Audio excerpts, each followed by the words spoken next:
1 o'clock, so I'm going to send you into live and start proceedings, Bev. Okay. Just give me the signal. You're on. Okay, well, welcome. I'm really pleased to be here. I am Beverly Skeggs, Professor here at Lancaster Sociology and also Director of the Centre for Alternatives to Social and Economic Inequality, into which Bob and Nyling's Cultural Political Economy Centre has merged. They still will be running their amazing annual conference. I've been supported in bringing together this event by our controller, Dr. Michael Lambert, who has done an enormous amount of work behind the screens and will be doing an enormous amount of work, as you will see. So thank you, Michael. And before I outline the event and the shape it will take, and welcome you all, especially Bob, I'd like to introduce Professor Imogen Tyler, who is the head of department at Lancaster, just to say a few words. Over to Imogen. You're live. Hello, everybody. What a wonderful and hopeful event to have in the difficult context that we're in. It's a shame we can't be together physically, but it's fantastic that we can at least do this to continue with our Bob Festival. I'm only going to take a few minutes just to welcome you as the head of the Department of Sociology to the celebration of Bob's contribution to the department, to the university and to the world. You're going to hear a lot this afternoon about the intellectual contribution that Bob has made.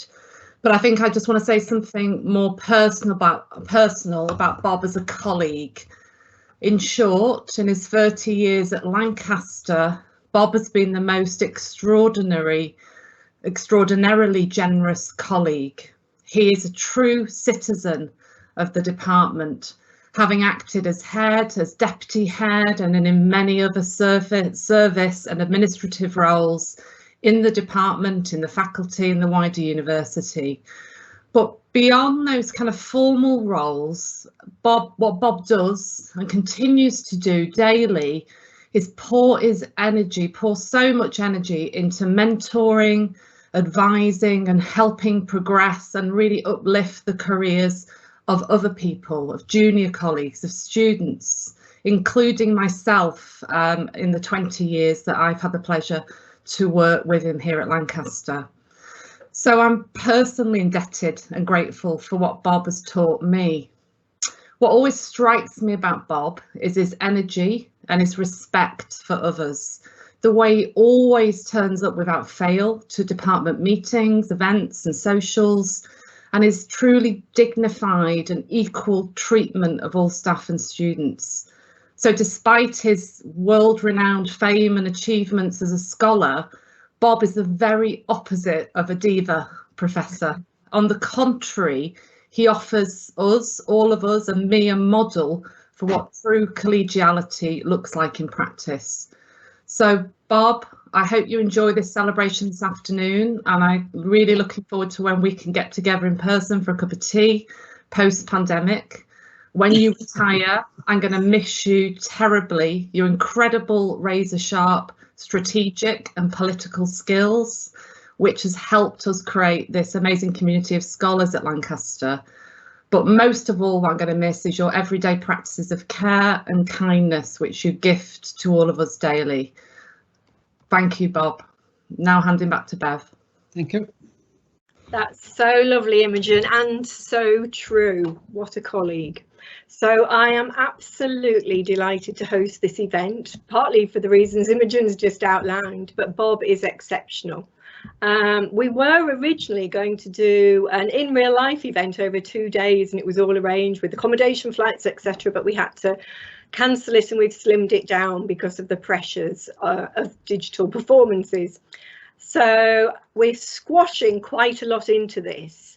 Firstly, I'd just like to say it's absolutely impossible to do an introduction that does justice to all of Bob's work, as well as his contributions to the department. Bob has also authored 25 books, 19 edited books, 136 journal articles, We will make his 57-page CV available so people can search through those in one place. And I was just stunned when I was going through it by the 5 pages of the CV that are just translations of his work. He's had a truly global impact. You can also see, which the first time when I saw it, I was like, oh my goodness, the diagram that Bob made of his theoretical trajectory, which is on the opening PowerPoint, which is quite phenomenal, the impact he's had in so many different areas. I did ask Bob for his favourite book because I thought that would be a good signal, because it was very hard to kind of refer to them all. And he did say The Future of the Capitalist State, which was the most difficult one, he said, to write. So what you can see from all this is Bob is a real agenda setter. He's set so many fields. Today we're going to focus on 3: state theory, regulation theory and Marxist theory. And he's done a lot of this with his partner Niley Sum to develop cultural political economy. We're going to have a panel on each today and they shape the format of the day. And I'd just like to iterate what Imogen said, that it's not just through his writing that Bob's had a major impact, it's also through his students. His undergraduate students tell me how carefully he explains things to them when clearly he's working with difficult concepts. He's also had 44 PhD students, some of whom are now professors, and some of whom are here. And for today, we asked Bob to choose his wish list of 10 speakers, 6 of whom we've actually got live and are very pleased to have here today, and some of whom are unable to make it and send their apologies, like Norman Fairclough, professor here at Lancaster, and Colin Hay, who was one of Bob's PhD students. And then in the audience, we also have Brigitte Uhlenbacher and Professor George Steinmetz. So we nearly got everybody that he wanted for, that he asked for. We will be making a publication available of the talks today to commemorate this day itself. And we also hope to produce a Bob's Best Hits compilation, where he chooses what he thinks are his most important articles. To add to these, we would also like to collect comments in our chat function.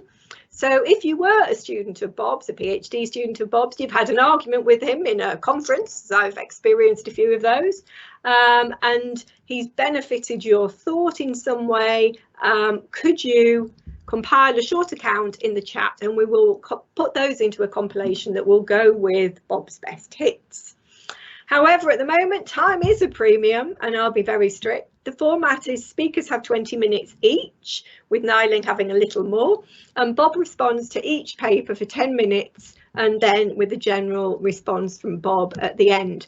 We will take questions and Michael, the controller, will be collating those and hopefully feeding them through if we can answer them when we have time. We will also be having short bio breaks after each panel of approximately 5 minutes. So I hope that's okay. I'm really looking forward to this. I've seen some of the slides and they're amazing. So the first panel is on cultural political economy and it features Professor Andrew Sayer, also from Lancaster, and who we hope to celebrate next year in a similar way. And it's Bob's work, Andrew's work on critical realism, moral economy and cultural political economy that's significant to Bob, and Nyling Sum. And Nyling Sum is also here on this panel. Bob describes Nyling as the theoretical mastermind behind cultural political economy.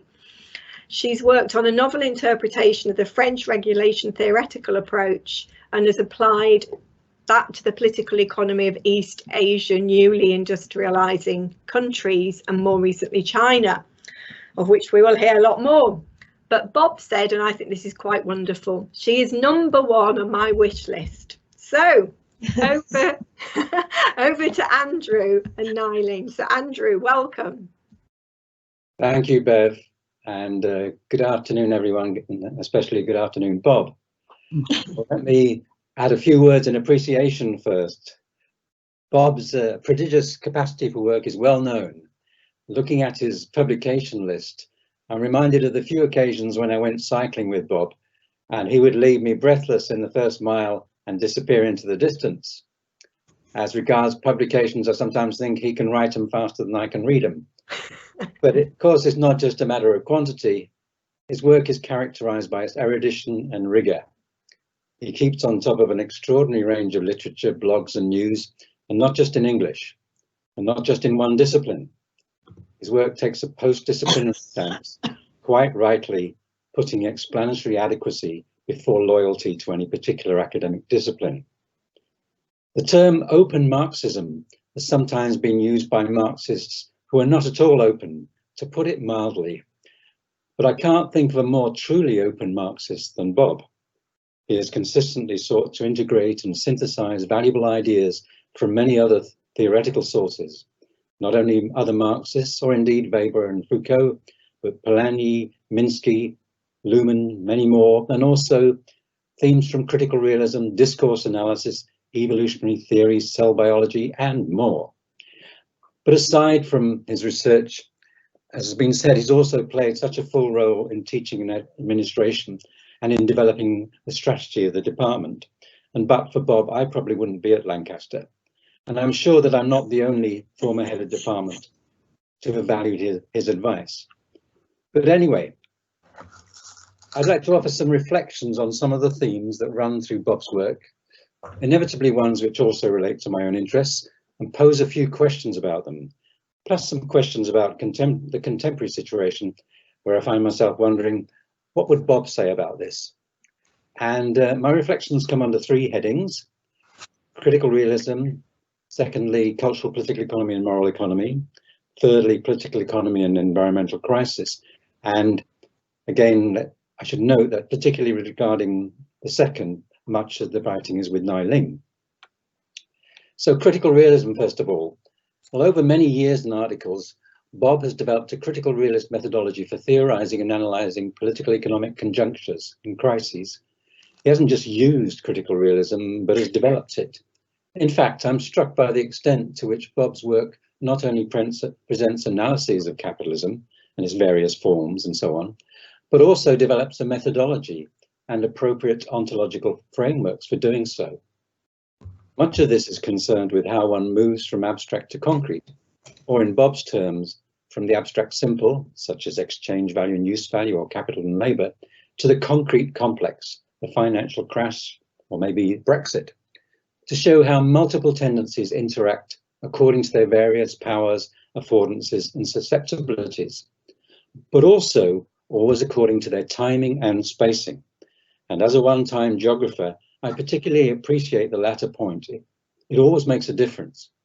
So, for example, identifying the North Atlantic financial crisis rather than just the global financial crisis gives us a more accurate picture of the constellation of key forces involved.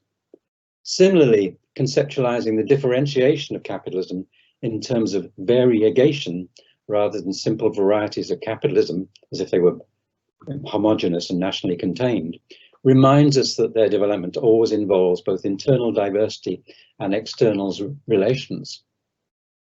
Bob's work on what he terms the strategic relational approach addresses how we can best move from abstract to concrete in order to grasp the nature of concrete conjunctures, which are always immensely complex, with many things going on at different ontological levels and with different timings and spacings and so on.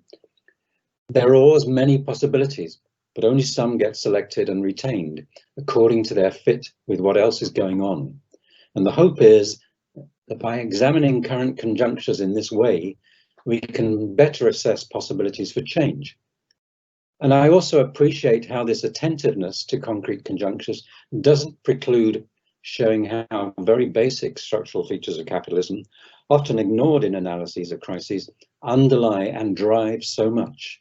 For example, the relations between use value and exchange value, and how they play out in concrete forms, such as the financial crash. At the same time, there's no reductionism, there's no ignoring the host of other things going on which accompany and interact with these basic features. And Bob's work on the strategic relational approach is the most thorough account in critical realism of how we move from abstract to concrete. And actually, I don't think this has been recognised enough in the critical realist community. So move on to the second theme, cultural political economy. This is an attempt to respond to the cultural turn in social science without turning away from economic matters, as so many have done. It avoids the pitfalls of culturalist imperialism and marginalisation of the economic on the one side and economic reductionism on the other. Economic practices always have constitutive meanings regarding what actors are supposed to do within them, and contingently other layers of meaning too, and these make a difference. This applies both to individuals making sense of what they're doing and to broader understandings of the nature of the economy and politics. While there are many ways of construing economic matters, only some construers manage to influence what happens and become successful social constructions. Acknowledging this is essential for avoiding the voluntarism of strong versions of social constructionism, as I've argued in my own work. The construals don't have to be true or particularly adequate as representations.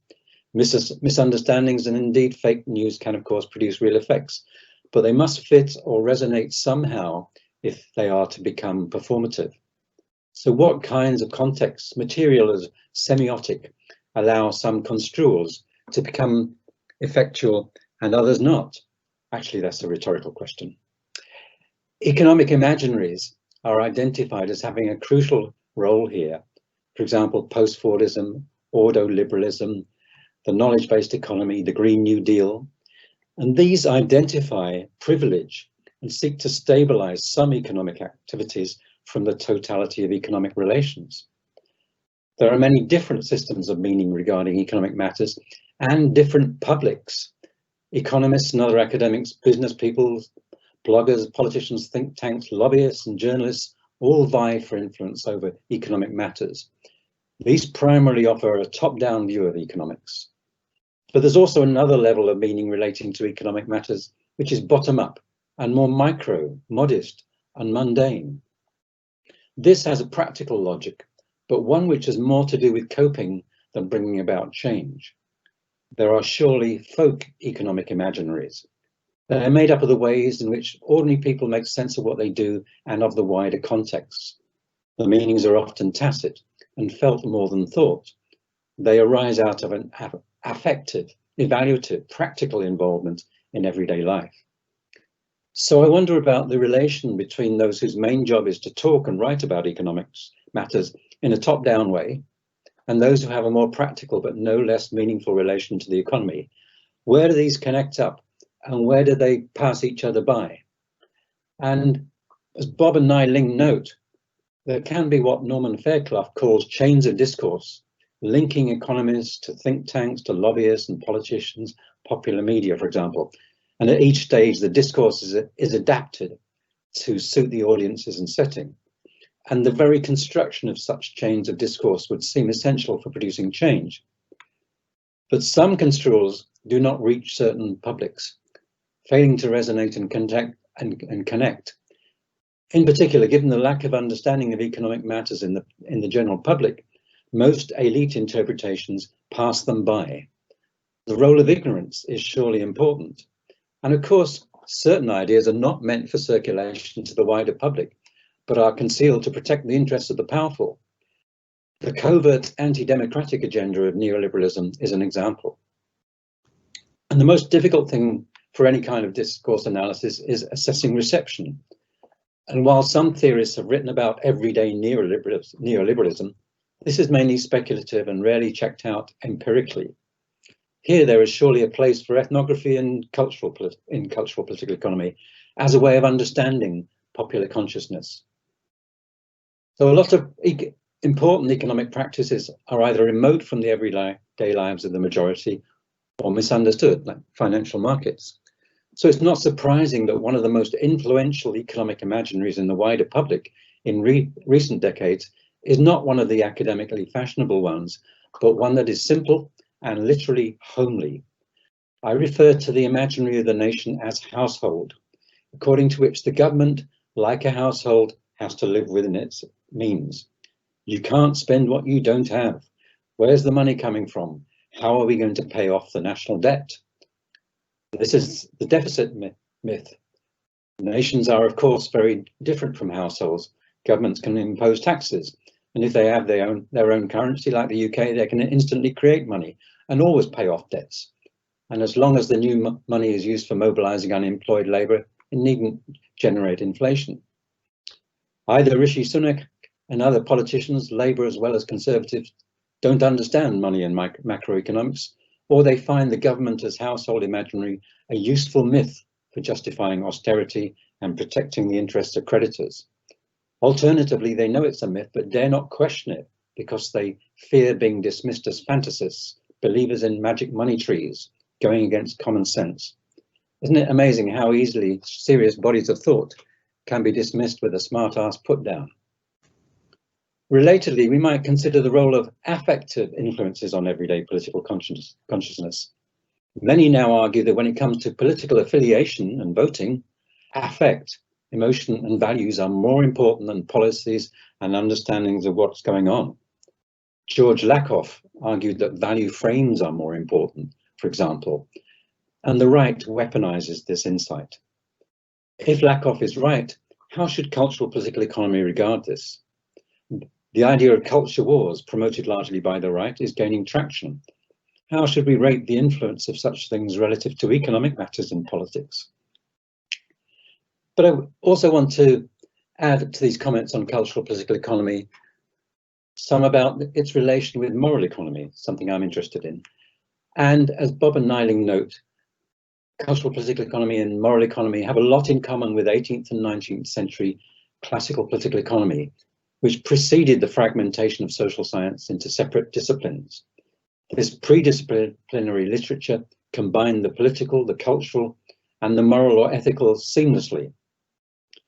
As they note, political economic imaginaries have a moral or ethical content. The works of Smith, Ricardo, Mill, and Marx were as much evaluations of particular forms of economic organization as descriptions and explanations of how they worked. They were concerned with whether they were fair, whether they were good or bad, exploitative or whatever. They were engaging with moral economic issues.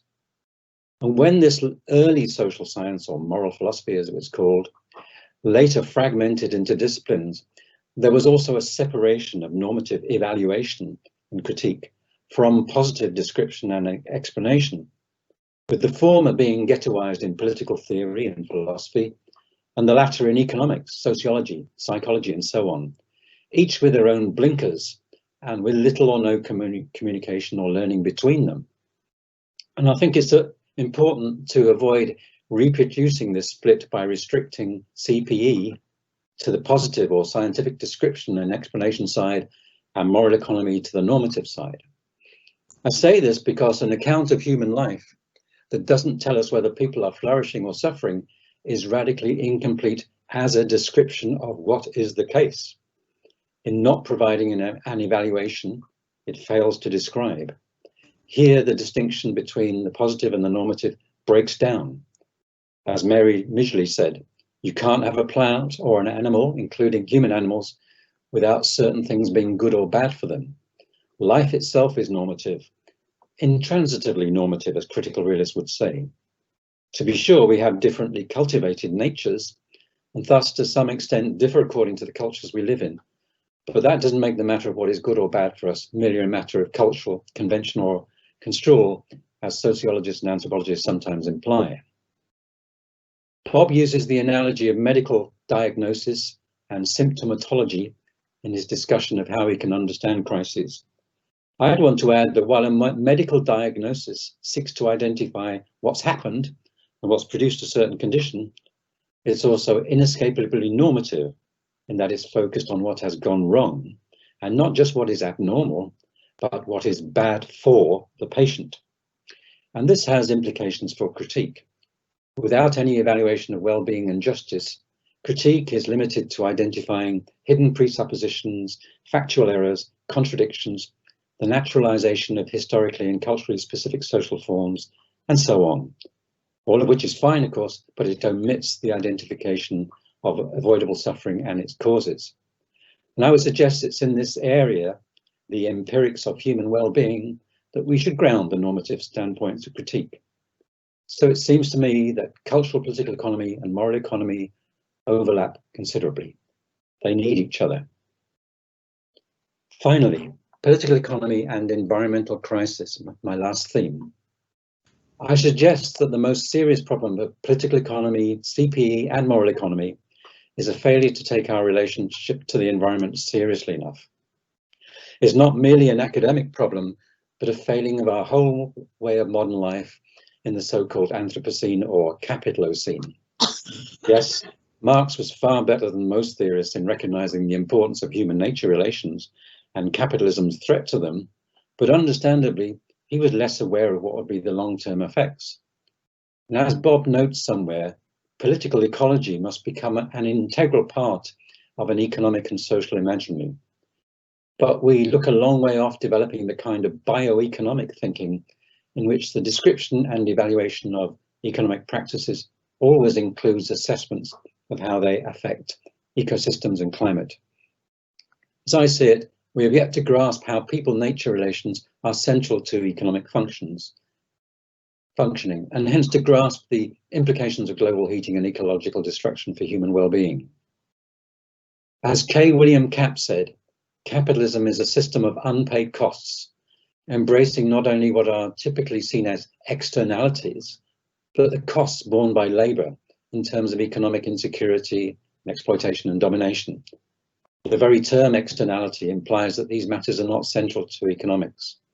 It's a system that ignores the costs of social environment and environmental damage, unless of course resources can be given prices and made into sources of profit. I would suggest that only in certain, now very limited forms of economic organisation is our relation to nature given adequate weight in daily life. Among those who are largely self-sufficient, for those people, their utter dependence on natural resources and workings of the ecosystem are pretty clear to them. But once markets and a spatial division of labour develop, this relationship of dependence becomes displaced, out of sight, out of mind. And in capitalism, the situation is worsened, of course, by its growth dynamic and the priority of exchange value over use value. The economic evaluation that is so desperately needed is qualitative and multidimensional and can't be reduced to a matter of price determination. In this respect, environmental value is like use value. Unless we can regulate and constrain economic practices in a way that takes account of the multidimensional character of our life support system, we are in deep trouble.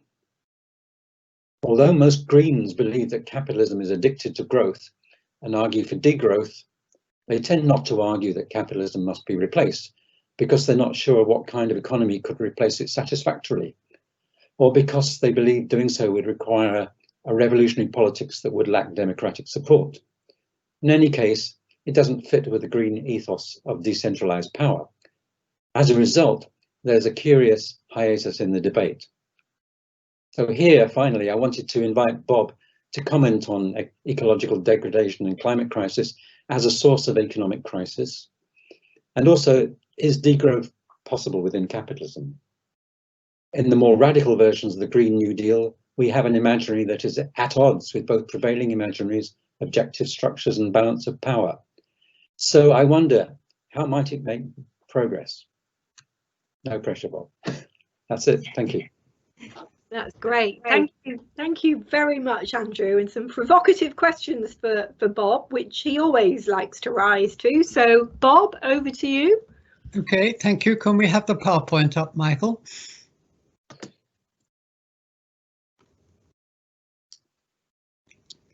Michael, can we have the PowerPoint up, please?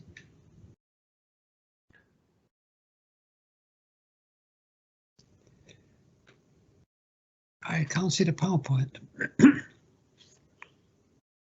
I can't see the PowerPoint, Michael. Can you hear us? Can you hear us? Oh. Well, no. Unmute. No, it's not mute. That's okay. Everyone should be able to hear you. I'm just getting the PowerPoint up now. Sorry. Oh, okay, right. Thank you. Yes. Right. Sorry. I'm not sure whether you can hear even. No, not at all. Apologies.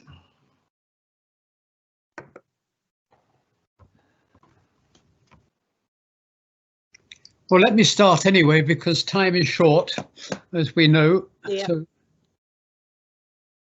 I'm working on it. Sorry about this. Just bear with me. it's okay. Carry on, Bob. It was a great pleasure to hear Andrew's comments, because I followed his work very closely as well, and we've followed each other in terms of critical realism and cultural moral economy and so forth. I'm seeing Andrew now. So let me start with critical realism. I think it's important to draw a distinction between critical realism in general and critical realism in particular. I came across critical realism for the first time when reading Roy Bhaskar in 1975, his Critical Realism as Science, and was very persuaded by that as an approach to the explanation, or to the explanatory power of sciences and social sciences, and I've followed his work closely since. But I must say that if I were recommending anybody to read a critical realist text, I'd recommend them to start with Andrew rather than with Roy Bhaskar, because Roy Bhaskar is very philosophical and abstruse, and Andrew, with his skillful philosophical presentation, but also relating things to the real world, is much better. And I think we can say that critical realism, the question that it asks was, what must the world be like for X to happen, which is the critical realist retroduction question, not deduction or induction. And he's referred already to the distinction between the transitive and the intransitive. The real world exists independently of scientists investigating it. And we also have to take account of the constitutive role of scientific or pseudo-scientific concepts, especially in the social sciences, the idea of the double hermeneutic. And where we're studying the social sciences, we're studying people's interpretations of practice and so forth. And of course, we need reflexivity as well. My problem with critical realism in general, as developed by Roy Bhaskar, is it is an underlaboring conception. It tells you how to avoid mistakes such as empiricism and idealism, but it doesn't tell you how to study particular problems.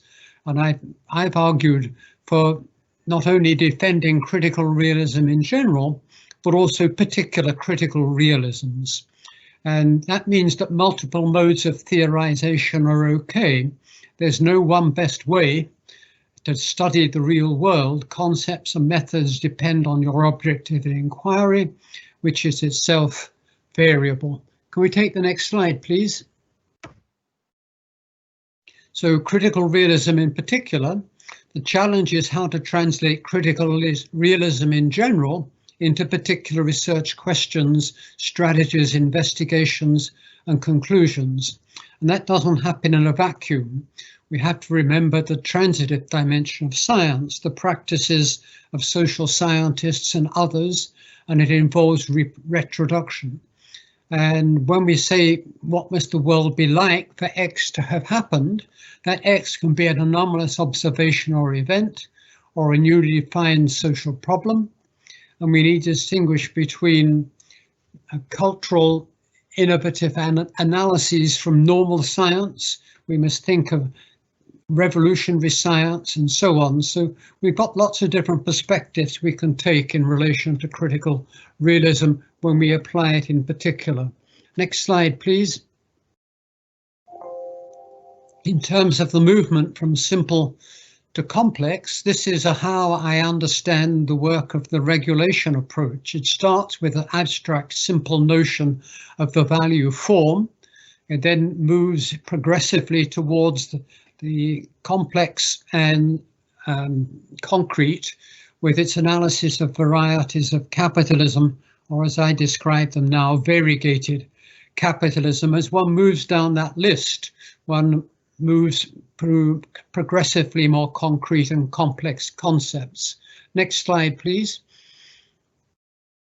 And this is another way of presenting the same thing. If one says there are two entry points into capitalism, which is the market and the state, as we move from the abstract to the concrete, you move from very abstract market-related or value-related concepts to the real world. Or if you start with a state, you eventually have to include aspects of the economy, and one comes to a complex real world which combines the effects of market and state. And this again is a way of presenting the abstract, simple, concrete, complex analysis. Next slide, please. Andrew is one of the four the leaders of the analysis of construal. He says that not every construal is equal because different people could construe, and as George Orwell would say, all construals are equal, but some are more equal than others. Some construals actually selected and have real effects and others don't. And in our work, Nyling and I distinguish between two ways to analyze construals in terms of their scientific validity and in terms of their correctness. And when we talk about correct, we are saying the capacity of a construal to transform what exists in potentia in a given conjuncture and to realize what exists. So we distinguish between valid construals, and we are still arguing over what caused the Great Depression in the 1930s, let alone what caused the North Atlantic financial crisis. And being scientifically correct doesn't give you the capacity to change reality, which depends on the ability to see what exists in potentia, what can be seen as existing in a crisis, and realize that potential by taking specific actions and practices. Next slide, please. In relation to CPE and moral economy, when we were setting up the Cultural Political Economy Research Centre, we discussed many times with Andrew about CPE and moral economy, and we felt that his training in philosophy, in Aristotelian philosophy, Adam Smith and many others, was a very good starting point for critiquing moral economy. We ourselves argue that cultural political economy is committed to ideology critique and Herrschaftscritik, to the critique of ideology and to the critique of domination. We would say that moral economy specializes in looking at the legitimations for economic behavior. It details the ethical and normative assumptions as the basis for a critique of contributive justice. And as Andrew's pointed out in his work, we take the division of labour seriously, not just what tasks people do, but how those tasks are allocated as well, because work is itself a source of dignity and recognition, and an immoral economy is one that confines people to demeaning, alienating, estranged work. Next slide, please. Andrew asked me also to talk about political ecology, and the things we work on in the cultural political economy. We distinguish economic imaginaries, saying that the world is too complex to be understood in all its complexity in real time, that any imaginary is always a selected and simplified set. My son used to work in the Treasury, and he was told on day 2, the problem, Julian, that's his name, the problem is not to predict where the economy will be in 5 years' time. The problem is to predict where the economy is now, because we always have to simplify and understand that. And I think we can distinguish between an economic imaginary and an ecological imaginary. An ecological imaginary is less anthropocentric and takes nature, human interactions seriously. And I argued in favour of a critical political ecology to compensate or to complement critical political economy. Next slide, please. I've worked on the Green New Deal in the past, and I see that as a potential hegemonic strategy to exit the crisis that we translated into strategies on many sites and scale, and has been inflected in different ways. It's a floating signifier nonetheless, which is narrated as capital's best hope to create jobs, restore growth, and limit climate change. Next slide, please. And Andrew asked me how I would define that nowadays, and I think we could refer back to the work of John Bellamy Foster, Paul Burkett and others, and might well look at a recent paper in Monthly Review by Bellamy Foster and Iwande Suwande, which is in Monthly Review and downloadable. We say that we need a structural One Health approach to analyse what's happening in the pandemic. We must focus on commodity chains as drivers of pandemics. We mustn't focus on locales in which the novel viruses emerge, while failing to see how global economic conduits of capital accumulation, commodity chains, and so forth transmit these. We must see pandemics not as epidemic problems, episodic problems, or random black swan events, but as symptoms of a general crisis of capital. They recommend approaching this through dialectical biology. They insist on the radical reconstruction of society at large in ways that will promote a sustainable planetary metabolism, which is difficult because there is not a planetary state or a world state, but states at different scales trying to manage different global and varieties of capitalism. And they recommend a more communal, commons-based system of social metabolic reproduction, where the associated producers regulate their social metabolism with nature, pushing the free development of each to promote the pre-development of all while conserving energy and the environment. And if I were working on ecological Marxism now, on critical political ecology, I would take the structural One Health approach as my starting point. And that finishes my comments. Thank you.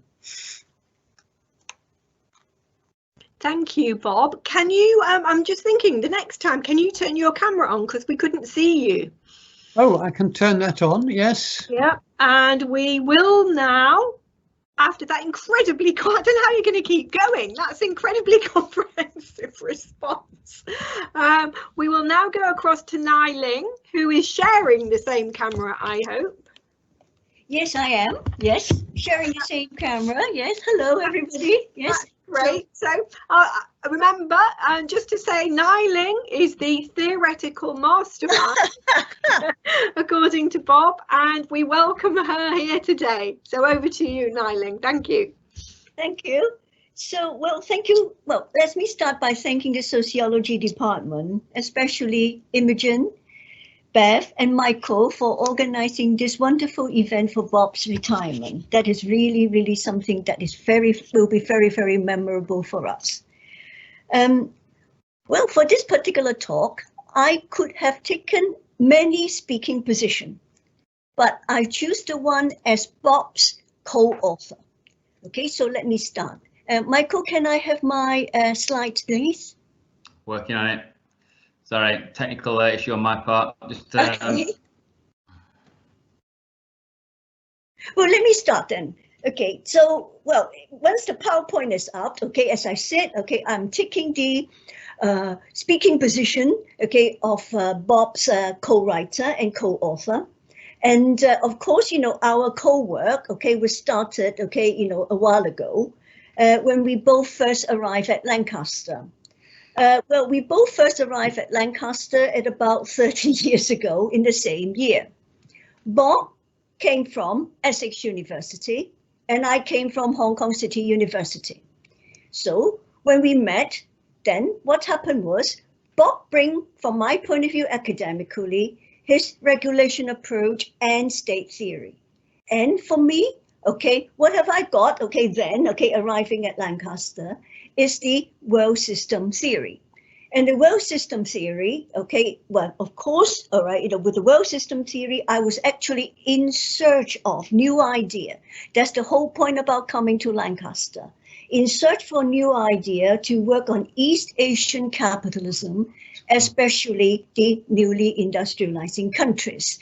Is the PowerPoint up yet? No. Oh, all right.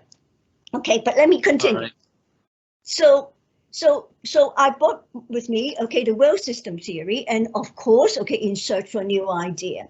And then, okay, encountering Bob's, okay, work on regulation approach, okay, especially his 1990 article on regulation approach in economy and society.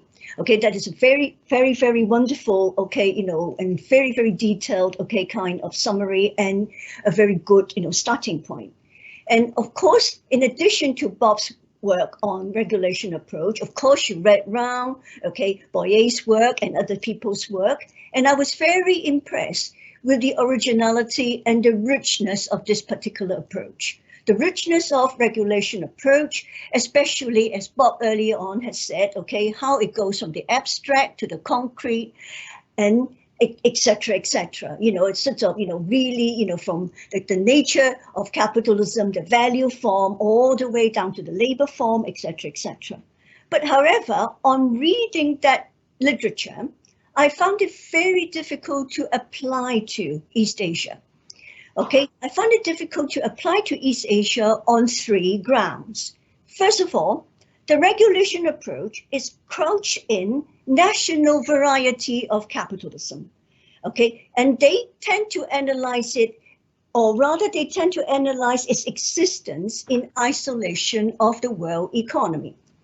Okay, so that was my first problem. The second problem was, again, it tends to crouch in Fordism as the starting point. A lot of wonderful work has been done on the variety of Fordism, okay, the variety of post-Fordism, okay, where are we heading towards, etc., etc. But when I read that literature, I find it very Western-oriented and Eurocentric.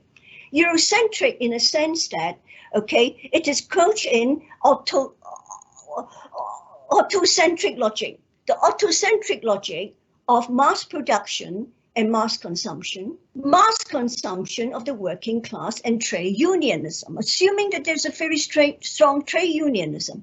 But in newly industrializing country then, it's actually a weak working class. And at the same time, okay, the co-concept of Keynesian welfare state, etc., etc. So having, read this literature, okay, I find it, very original, okay, very rich, but I find it very, very difficult to apply to East Asia. So based on that work, okay, I start to rethink based on Bob's work, Boyer's work, etc., etc. Okay, we start to discover, or rather we start to discuss, how can we go beyond Fordism and post-Fordism as being the framing paradigm? Then with time, I came up with the idea of exportism. The idea of exportism, okay, which I try to use it to analyze East Asian capitalism, especially the newly industrializing country of Hong Kong, Taiwan, Singapore, and South Korea. And with time, of course, okay, I'm sort of, cutting the long story short. With time, I gradually work out, okay, exportism could be think in terms of the toolkit of regulation approach, but with a very, very different logic. Okay, the logic maybe is extroverted modal growth with global regional connection, supply side competitiveness, not Keynesian welfare state, but Ricardian, Listian, and Schumpeterian welfare, not mass consumption, but flexible consumption. If you're poor, then you consume less, okay, etc., etc. And weak working class, okay, in some ways. So, of course, I work on exportism, or we discuss frequently on exportism, and with time, I work out a more complicated version of exportism, okay, complex exportism, simple exportism, and, of course, okay, then the detail of it, which I got no time to talk about. But nonetheless, okay, we co-wrote, okay, the our first joint book as a co-author, the Beyond the Regulation approach in 2006, and won the Gunnar Myrdal Prize of the European Association of Evolutionary Political Economy in 2007. That was our first encounter. Now, our second encounter within, our 30 years of scholarship in Lancaster or Lancaster related sites. Our second encounter was cultural political economy. Of course, cultural political economy was worked out or imagined or framed in the form of, or rather in the context of Lancaster's wonderful interdisciplinary environment. Of course, Bob's innovative strategic relational approach in state theory, beyond orthodox Marxism such as Gramsci, Imogen's work, and others, cultural turn and the postmodern way of thinking, work by Foucault, Agamben, etc., the social and technology study, the STS, in sociology, the critical discourse analysis, in linguistic study, and of course in politics, and IR department, we got a group of people working on critical security study. Now, being embedded in this, interdisciplinary, wonderful interdisciplinary environment has led me and Bob, to think, can we do something about this? Can we do something about this? Could we go in the direction of what now we call, in retrospect, cultural political economy? Well, the idea of cultural political economy first emerged when I was a research fellow in Sheffield.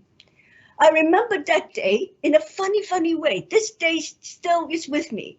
I was walking down, a staircase in Enfield Lodge, and my light bulb moment, which I call staircase light bulb moment. This staircase light bulb moment, gave me the idea, how about a cultural political economy? And then, of course, I discussed with Bob about, the possibility of this cultural political economy since the late 1990s. And at first, Bob wasn't too convinced, of cultural political economy because he thinks that Gramsci covers most of it, And of course, he himself with time, of course, we're talking about, 25 years of, co-authorship. All right, and with time, he himself started to work on Foucault in the mid-2000s.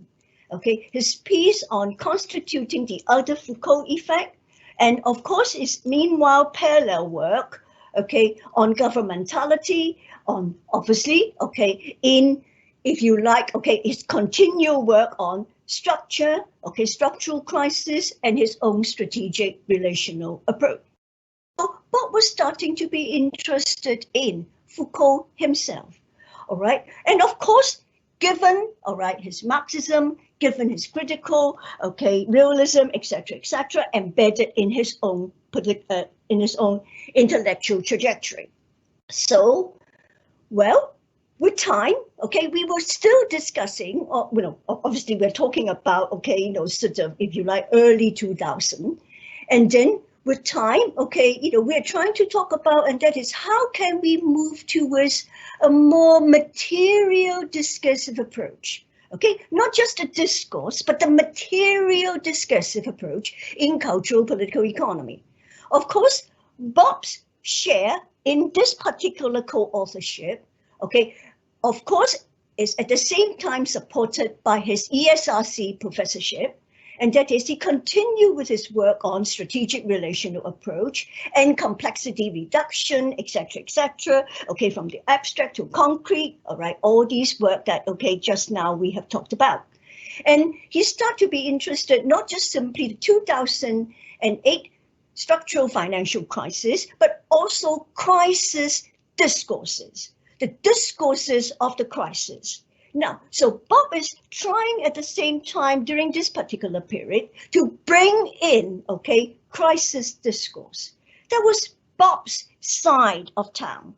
My side of town was, of course, we are supported. Okay, of course, it helps with a research grant. So my side of town is we are both supported by EU Framework 6 grant at that particular moment.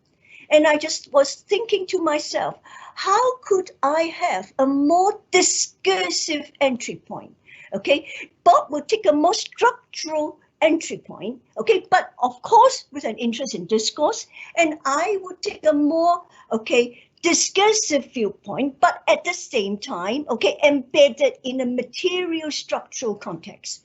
So then I was playing around with the idea of, okay, how can I, okay, adopt a more discursive entry point to rethink in terms of Gramsci now, to rethink in terms of Gramsci's idea of hegemony.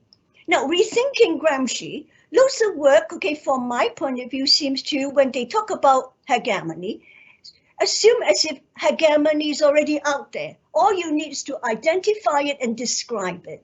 Okay, for me, it is not.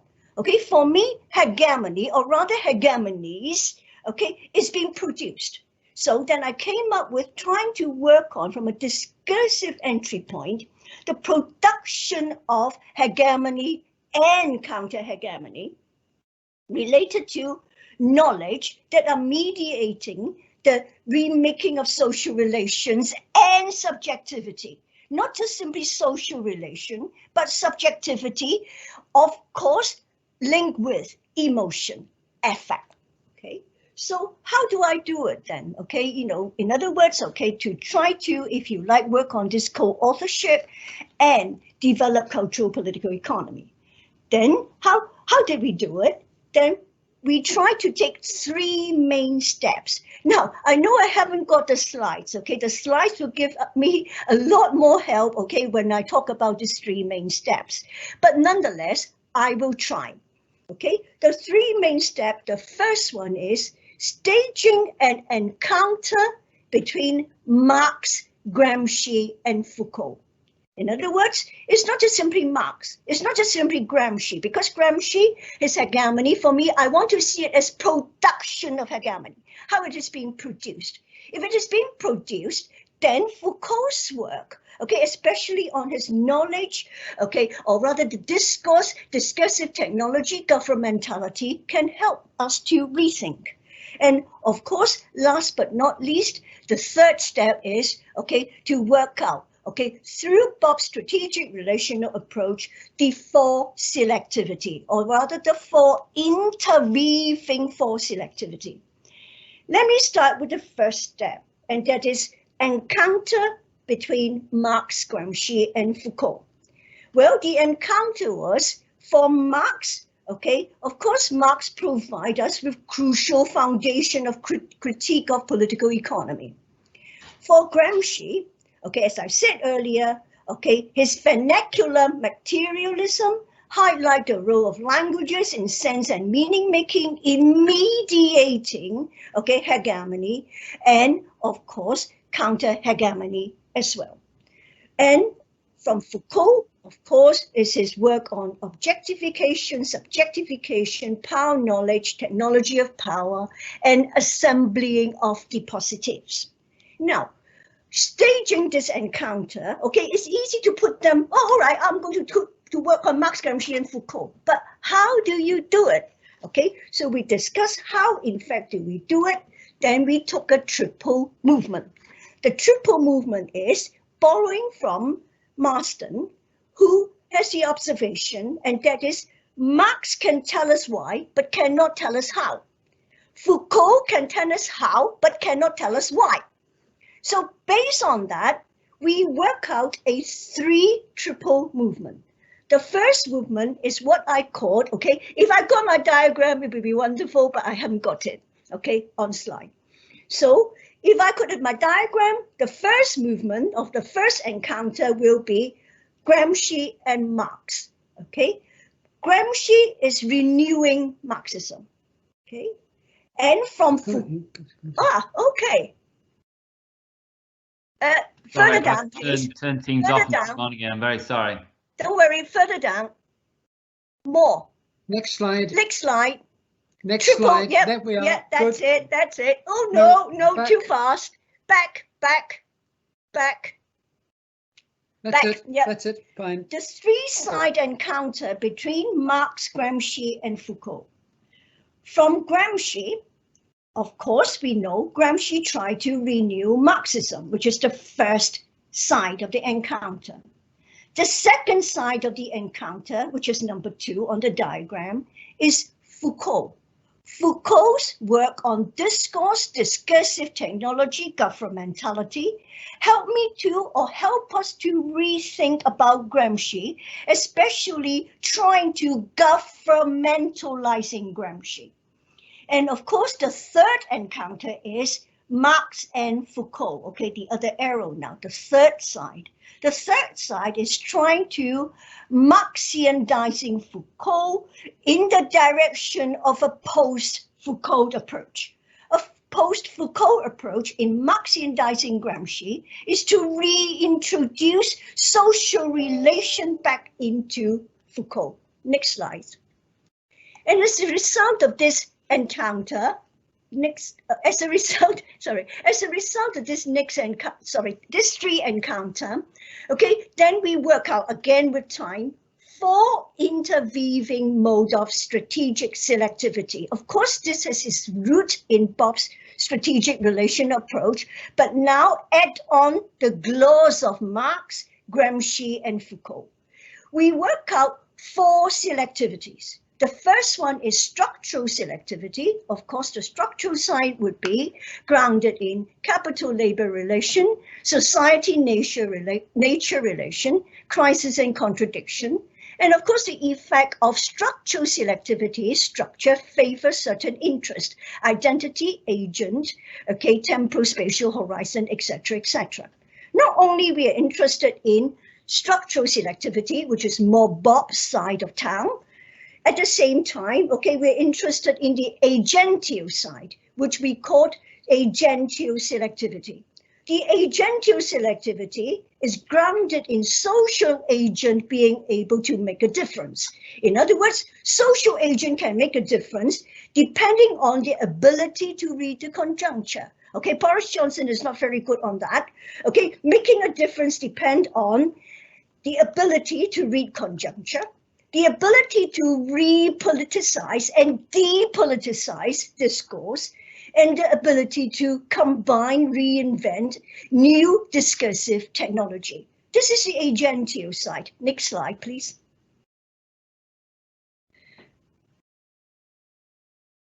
Apart from structural selectivity and agential selectivity, we have also got discursive selectivity. Discourse, depending on the nature of the discourse and the genre style. Okay, say for example, an executive report is very different from an NGO report. Okay, so the different discourse, the style of the discourse, frame and limit possible imaginary, argument and identity, and even feelings. The feeling when you are reading a report, okay, by particular think tank, okay, you got your reaction towards it. Not only there is discursive selectivity, but at the same time, technological selectivity. And of course, this technological selectivity, then you're talking about in a Foucauldian sense, okay, the selectivity of knowledge, disciplinary and governmental rationality. They are able to shape voices. The technology like competitiveness index can shape, okay, students' choice whether to come to Lancaster University or not, as the case may be, okay? So, in other words, okay, technological selectivity, shape choice and capability to act, normalize intervention, and self-responsibilizing, the degree of self-responsibilization of the agent. Now, working out, we co-work working out all these 4 selectivity. Of course, these selectivity are interacting, interweave, interact. You cannot do all 4 at the same time. So, of course, then you choose an entry point. But nevertheless, or rather one need to remember in cultural political economy, and that is your entry point is not your exit point. Okay, so Bob's entry point has been all right, the structural agential side of the selectivity. Next slide. Next slide, sorry. Bob's application was more the structural and agential selectivity, the first half of the 4 selectivity. His work on capitalist crisis discourse in complexity reduction, remaking of capitalist social relations, and contradiction. My work, okay, has been the co-authorship now. My work has been more on the discursive and the technological selectivity, but doesn't mean that I don't look at structural, okay, nor agential. But my focus will be more on how these discursive and technological selectivity shape the production of hegemonies and counter-hegemony. So some of the things that we've done, and that is the competitiveness discourse and competitiveness index as a knowledge brand. Corporate social responsibility and stakeholder discourses. Okay, more recently, okay, the Brazil, Russia, India, China imaginary as a post-crisis discourse, a crisis of hope that engenders certain, if you like, feeling, affect, okay, that, oh yes, okay, China might be the rising one, is it? Okay, that is the issue, okay? And of course, okay, you know, being interested not only just in hegemony, I at the same time look at counter-hegemony, and I look at China's subaltern hopeless subject, which they call themselves 屌丝. Now, all these up to this point are in our joint book, 2013 Cultural Political Economy.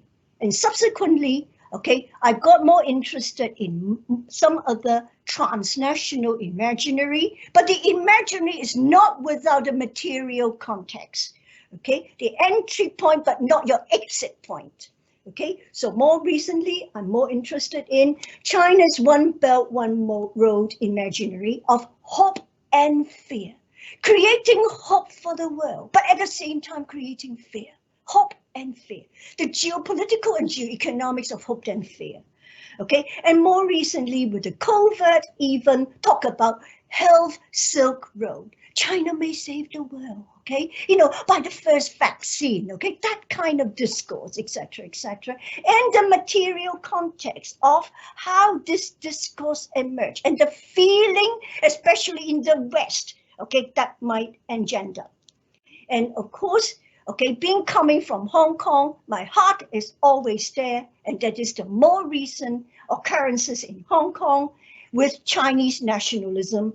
And I'm beginning to write on a paper, or rather already, you know, half finished a paper on China's, which I call borrowing Foucault and reinvention of Foucault's work, and that is China's sovereign bio-necropolitical nationalism and Hong Kong's protest. Now, these are some applications. This is One Belt, One Road.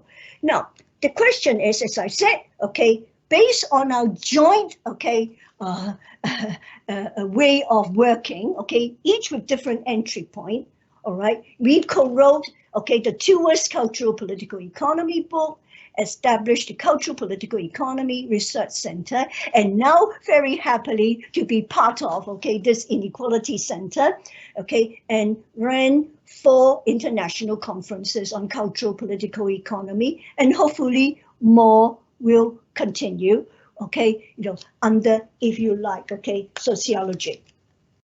Let me just quickly conclude. I know, Bev, you've been very patient with me. Okay, let me just conclude with the last slide. Well, here I adopt the speaking position as Bob's co-author, but our co-authorship will not be possible without being embedded in the wonderful interdisciplinary environment of Lancaster, especially sociology, where I originally from. And it's almost like going home now. Thank you. Our 2 encounter, okay, the first encounter was through regulation approach. And gradually from regulation approach, we move on to, okay, political economy. Last slide, yep. One more, yep. So our 2 encounter is from regulation approach to cultural political economy. Our co-authorship, okay, is how we, work together, is one based on complementarity, based on mutual learning and patient intellectual capital for over 25 years. Bob worked on European capitalism and I work on East Asian capitalism. And we try to move the frontier from Fordism to exportism in regulation approach. We try to work on the interweaving of the force selectivity, okay, with Bob working more on the structural and gentile side and me more on the, if you like, the discursive and the technological. But doesn't mean that this is our only entry point because these are interweaving. Okay, as I said, your entry point is not your exit point. And of course, we would love to continue with this co-authorship in our retirement, continue to run international conferences on cultural political economy. And in fact, we just signed a book contract to edit a handbook on cultural political economy and obviously our respective papers as well. So I think over to Bob, and thank you very much for the invitation. Thank you so much. So you okay to respond, Bob? Do tell me how many minutes I've got to respond. 5 minutes. Okay. Can we have the PowerPoint slide up then, Michael? But let me say that Nailing has provided a very good description of how we work together with all its, well, she hasn't mentioned the difficulties we've had and the challenges in identifying what we're working on. But what I could say is that if I had my time again, I would not be sure that I'd call it cultural political economy, because people think that cultural political economy is adding culture to politics and economics as if they're different disciplines.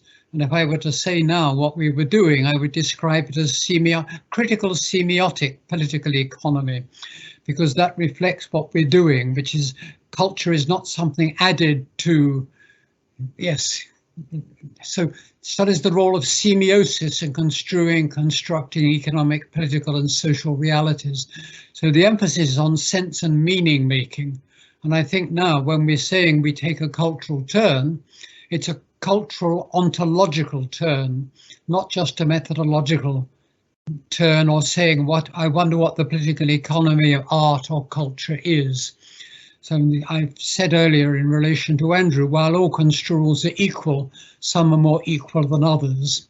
And we aim to explain this through the dialectic of cultural or semiotic and social or extra semiotic factors.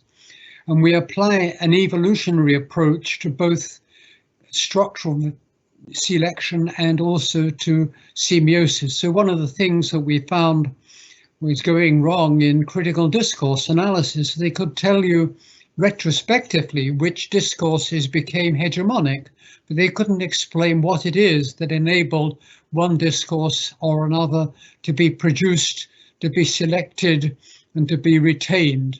So we emphasize the variation, selection and retention when it comes to semiosis. Next slide, please. When we're saying cultural political economy or semiotic political economy, a lot of people say, what's the difference between social and cultural? And we say that's an analytical distinction that identifies moments of a complex world as entry points for analysis. What the social does is to analyze the emergent properties of interaction, social cohesion, institutional fit, structural contradictions. And what the cultural does is to identify the emergent properties of discursive formations, style, genre chains, intertextuality. You can see there the idea of critical realism coming in as well, the idea of explaining emergence. And insofar as they have different emergent properties, they're ontologically or ontically as well as analytically distinct. So insofar as the social is discursively constituted, it is reproduced in and through cultural political economy. Next slide, please.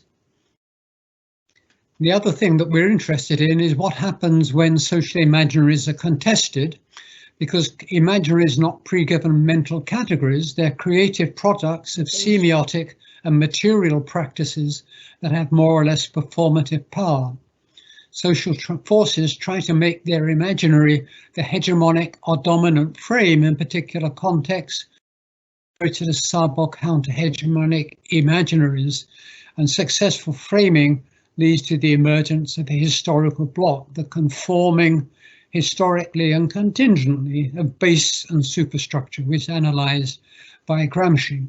And that contestation and struggles are mediated via semiosis, via structuration, particular technologies, and the differences that agents make. So that's our interest in the SEAL activities. And I think, is there another slide? Yes, so how we analyze the selection of social imaginaries is the discursive, the social structural, the technical, and the agential SEAL activity. And otherwise, I can just simply endorse what Nyling says as co-author. They say how cultural political economy emerged, and if I had my time again, I would endorse her idea of cultural political economy more quickly than I did, and describe it instead as critical semiotic political economy, which brings out the post-disciplinary effects of recognizing that any of the social fields that we talk about are always already semiotic, as well as always social, political, economic, and so forth. So thank you. Thank you. Thank you so much. That was amazing. I mean, what a team. I thought it was really interesting that Nyling mentioned your shared cultural, intellectual and patient capital. And what we see is the product of a lifetime's exchange, which is really, really remarkable. I'm wondering, Michael, are there any questions? No, well, I have one then, while Michael's probably getting one, which is, you know, it's not easy, is it really, to fit Marx, Gramsci and Foucault together, because, you know, they are critiques of each other, particularly Foucault. So how did you manage to hold, you know, what actually quite epistemologically challenging analyses together? Could you just say a little bit about how you decided that was possible? Nyling decided it was possible, and she presented that in her table. So Gramsci renews Marx by taking the discourse much more seriously, but we've written a paper together which shows that Marx was also a discourse theorist. He studied critical discourse analysis, critical linguistics, or historical linguistics when he was a student. It was an important part of one's philosophical training as a German. And he discussed a lot about the discursive nature of economic imaginaries, identities, and so forth. So that was easy. Foucault, there are many Foucaults, yes. And so it's a question of which Foucault you look at. And we're looking at the Foucault that took a discourse theoretical turn. We're not looking at the Foucault who wrote an archaeology, but the Foucault who was interested in genealogy. And Nyling pointed out that if you look at his work, particularly the lectures that were given at the Collège de France, then there is a question of what he calls problematization. So how do you construct a problem, which is always a question of how do you construe problems and construct them. A question of objectivation,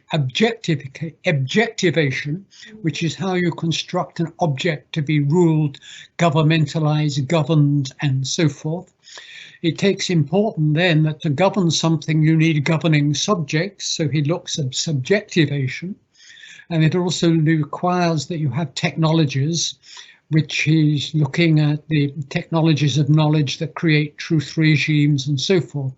So we're taking a particular Foucault when we're saying we can Foucaultize Gramsci, because what Gramsci does is talking at a time when Italy did not really have a well-formed state, Gramsci is much more interested in how state power is exercised and less concerned with what the modalities of the exercise of state power are.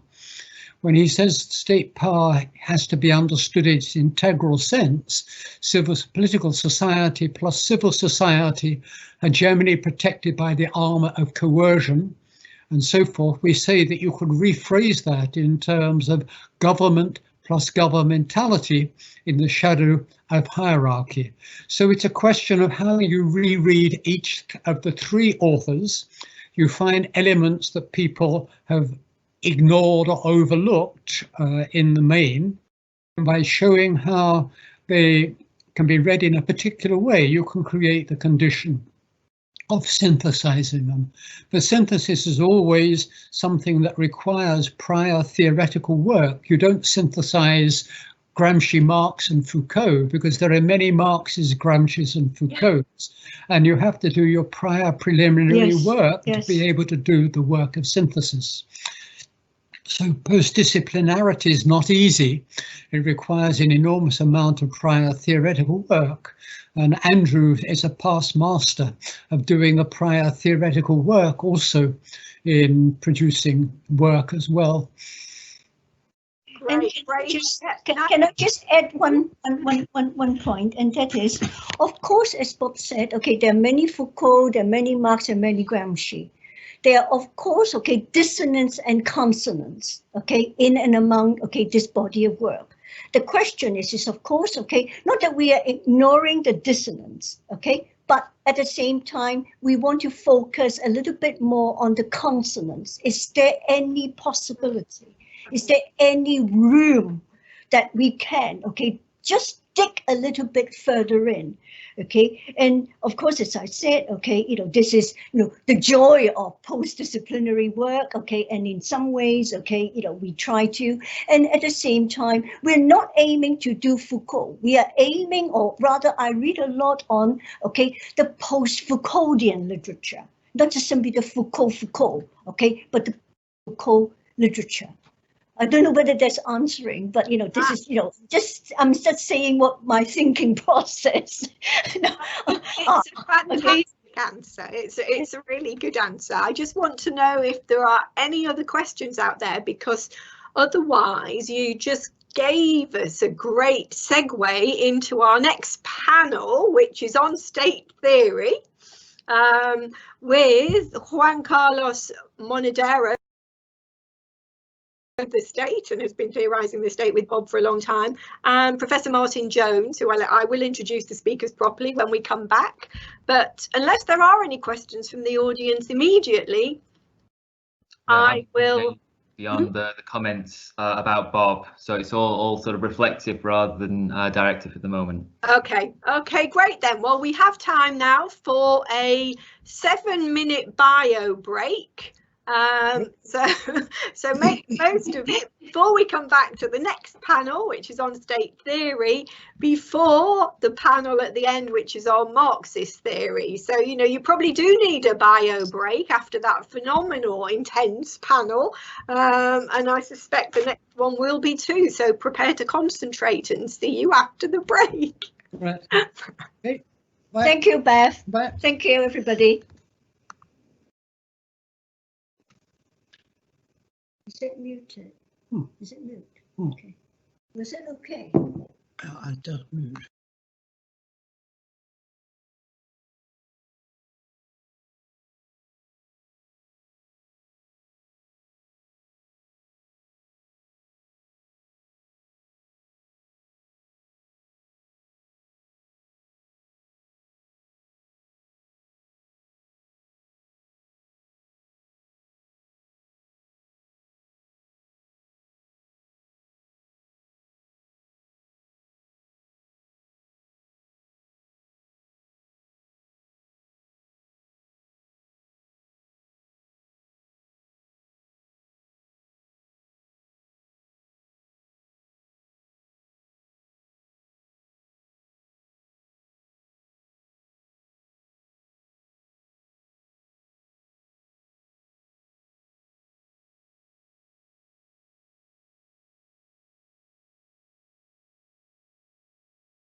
Hello. I can't hear you. Just put my mic on. Hello. That was really good. That was great to hear that development, that co-development, and your responses, especially. And good to hear your responses to Andrew as well, where if he's still around. How does that feel? It's short. We're short of time, obviously, but hopefully we will get most of it covered. Yes. Well, I've prepared shorter PowerPoints for the other presenters, because I'm not sure how long they'll take, and I'm not able to anticipate what they'll say in the way that I was able to anticipate what Andrew might be saying. That's quite funny. That could be a real challenge if they do something, if they've suddenly changed. Yes. Completely different. But you are very good at thinking on your feet, Bob, so I don't think it will challenge you in any way. No, well, we hope so.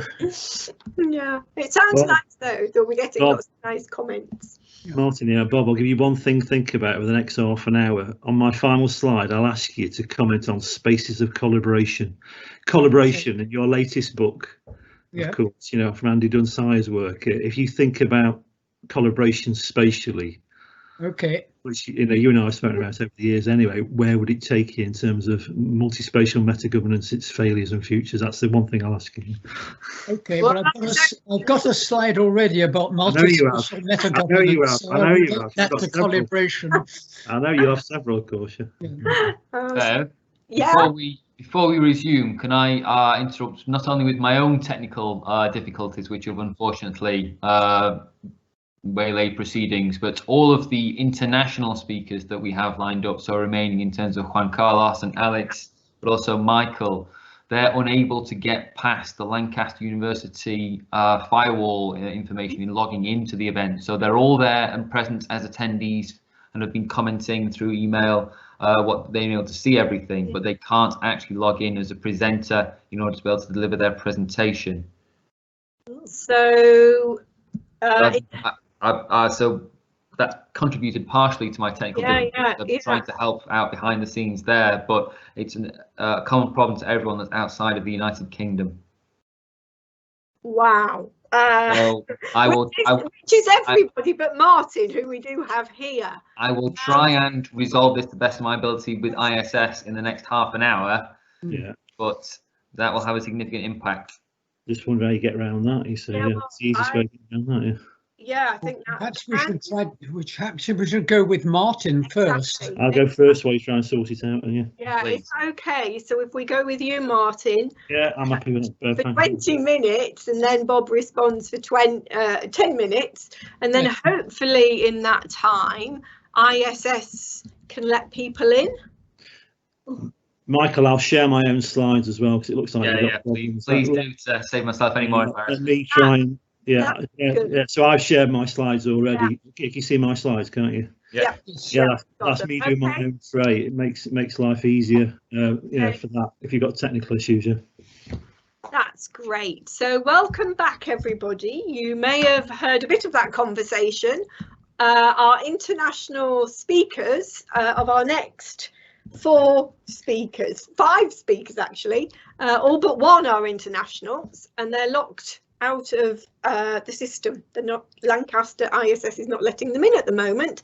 So Michael, the controller, has gone to sort that out, and kindly Professor Martin Jones has offered to move forward and do his paper on state theory. This is the panel on state theory.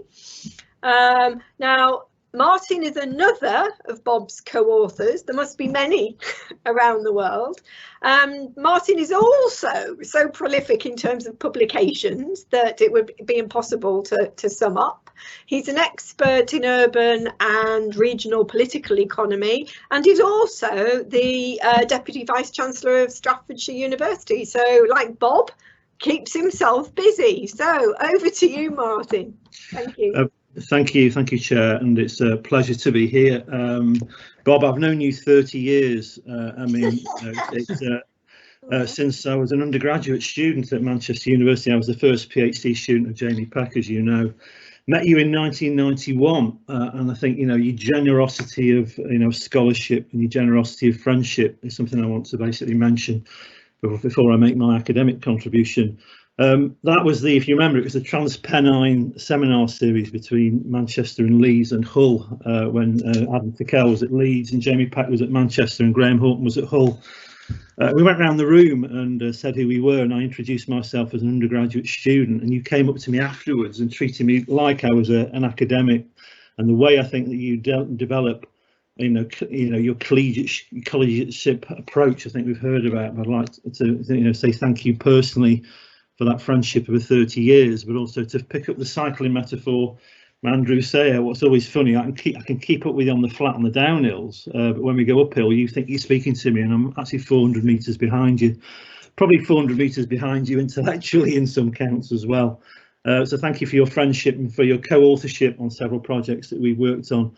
I've never met anybody, and I probably will never meet another person like this in your sense, and you're a genuine boffin.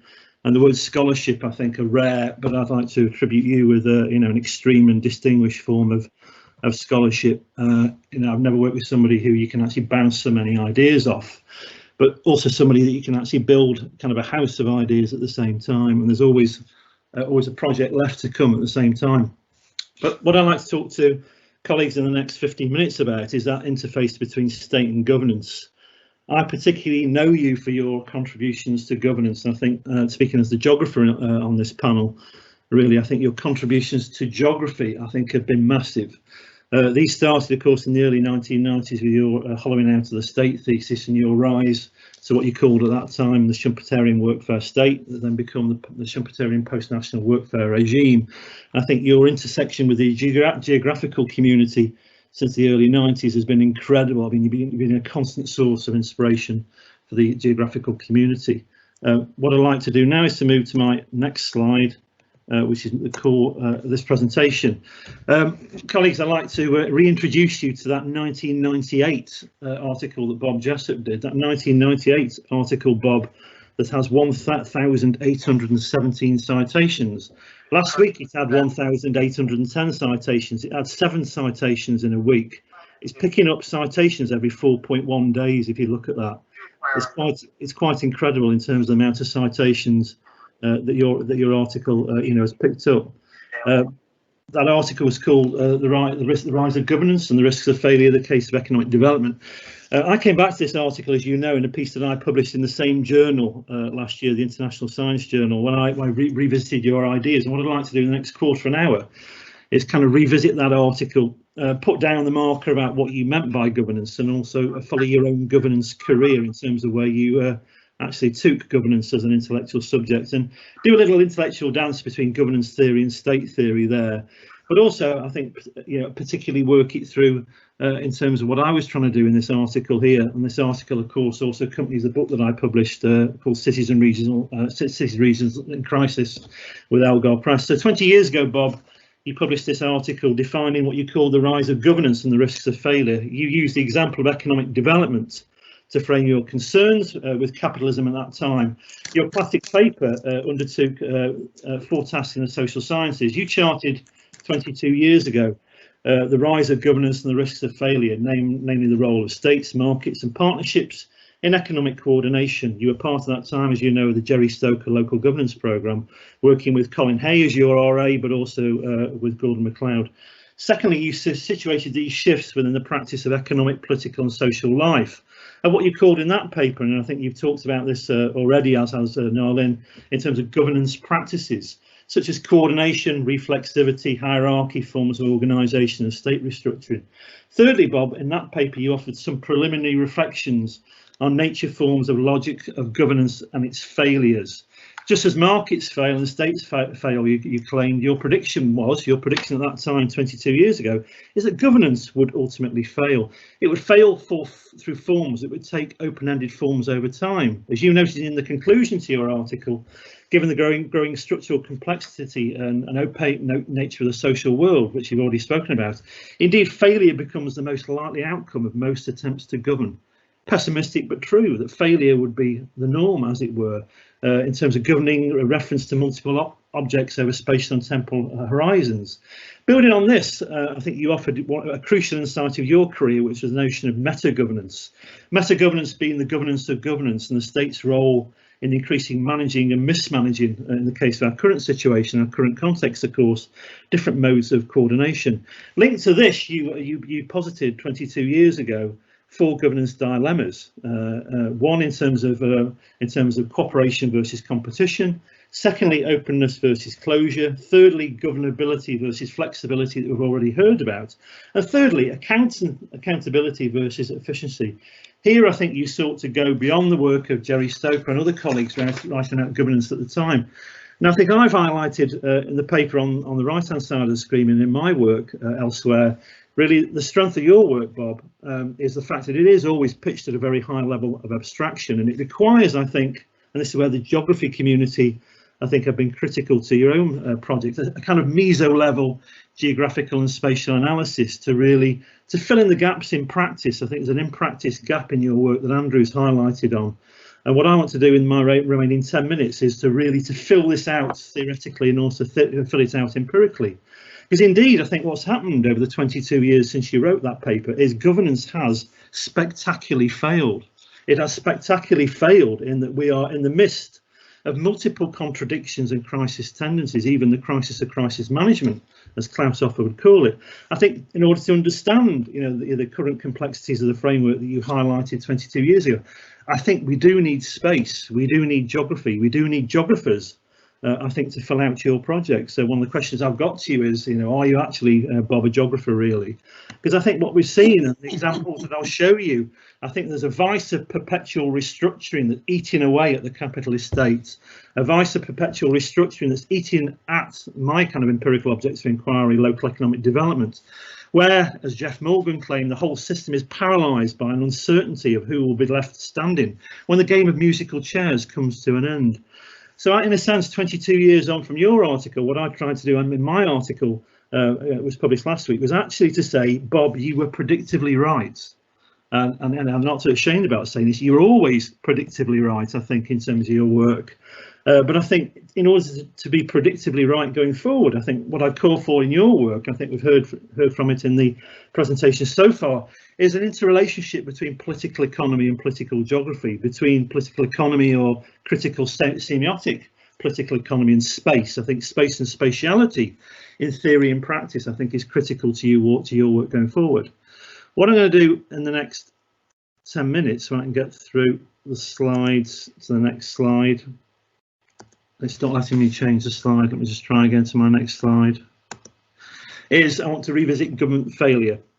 So firstly, what did Bob Jessop mean all them years ago about government failure? Government failure, I think you highlighted the contested approaches to governance. I think we've heard this in Narlin's presentation. In order to understand those contested approaches, we need to focus on imaginaries, problem definitions and projects. Crucial here, as we've always already heard, is semiosis, sense making and meaning making, but also construal. Construal, or what Colin Hay calls symptomology, is how problems are identified as problems and then solutions mobilised, in a sense, the objects and subjects of governance. Governance failure then occurs because of differing subjects and ungovernable subjects. The state, as Bob claimed in 1990 in his 1990 book, State Theory, page 365, quote that I can remember without even looking at it up, Bob, the state has no power of its own, it's the forces acting in and through. So your strategic relational approach would always highlight the fact that there are competing objects to govern. The state is not instrumentalist, it's not class bound, it is the state of social relation, as you highlighted from Poulin's Ass. And that state of social relation will always mean there are governing subjects and governing subjects that are competed and contested spatially and temporally. We've already heard today about the notion of ungovernability, the contradictions and dilemmas, because as I'll show on the next slide, governance just stalls the problem, it doesn't resolve them in a variety of ways. And you get this really interesting dance in your work that leads you to think about meta-governance, about that Archimedean fulcrum point at which certain projects can be pursued and some can't. But critical in your work and the claims you were making 22 years ago was projects may sometimes succeed only by deferring the problems into the future and displacing them elsewhere. And in displacing them elsewhere, I think you're already doing what John Thompson calls crisis metamorphosis. And I think this is actually critical, colleagues, to, I think, if you want to understand the links between regulation theory, state theory and cultural political economy, it's the reading of crisis that runs through Bob's work. It's the constant thing that goes back to his work from the 1970s in understanding crisis, in terms of how crisis is defined, in terms of construction, construal and semiosis. This quote from John Thompson I think is key. Metamorphosis implies a change in form. It does not imply, as displacement does, that the crisis has moved from one sphere to the other. David Harvey, of course, uses the word displacement in his version of political economy that's known to the geographical community. I think this is really, really subtle, because as Bob highlights in his work, in order to understand governance, you need to understand the lexicon and toolbox of political economy.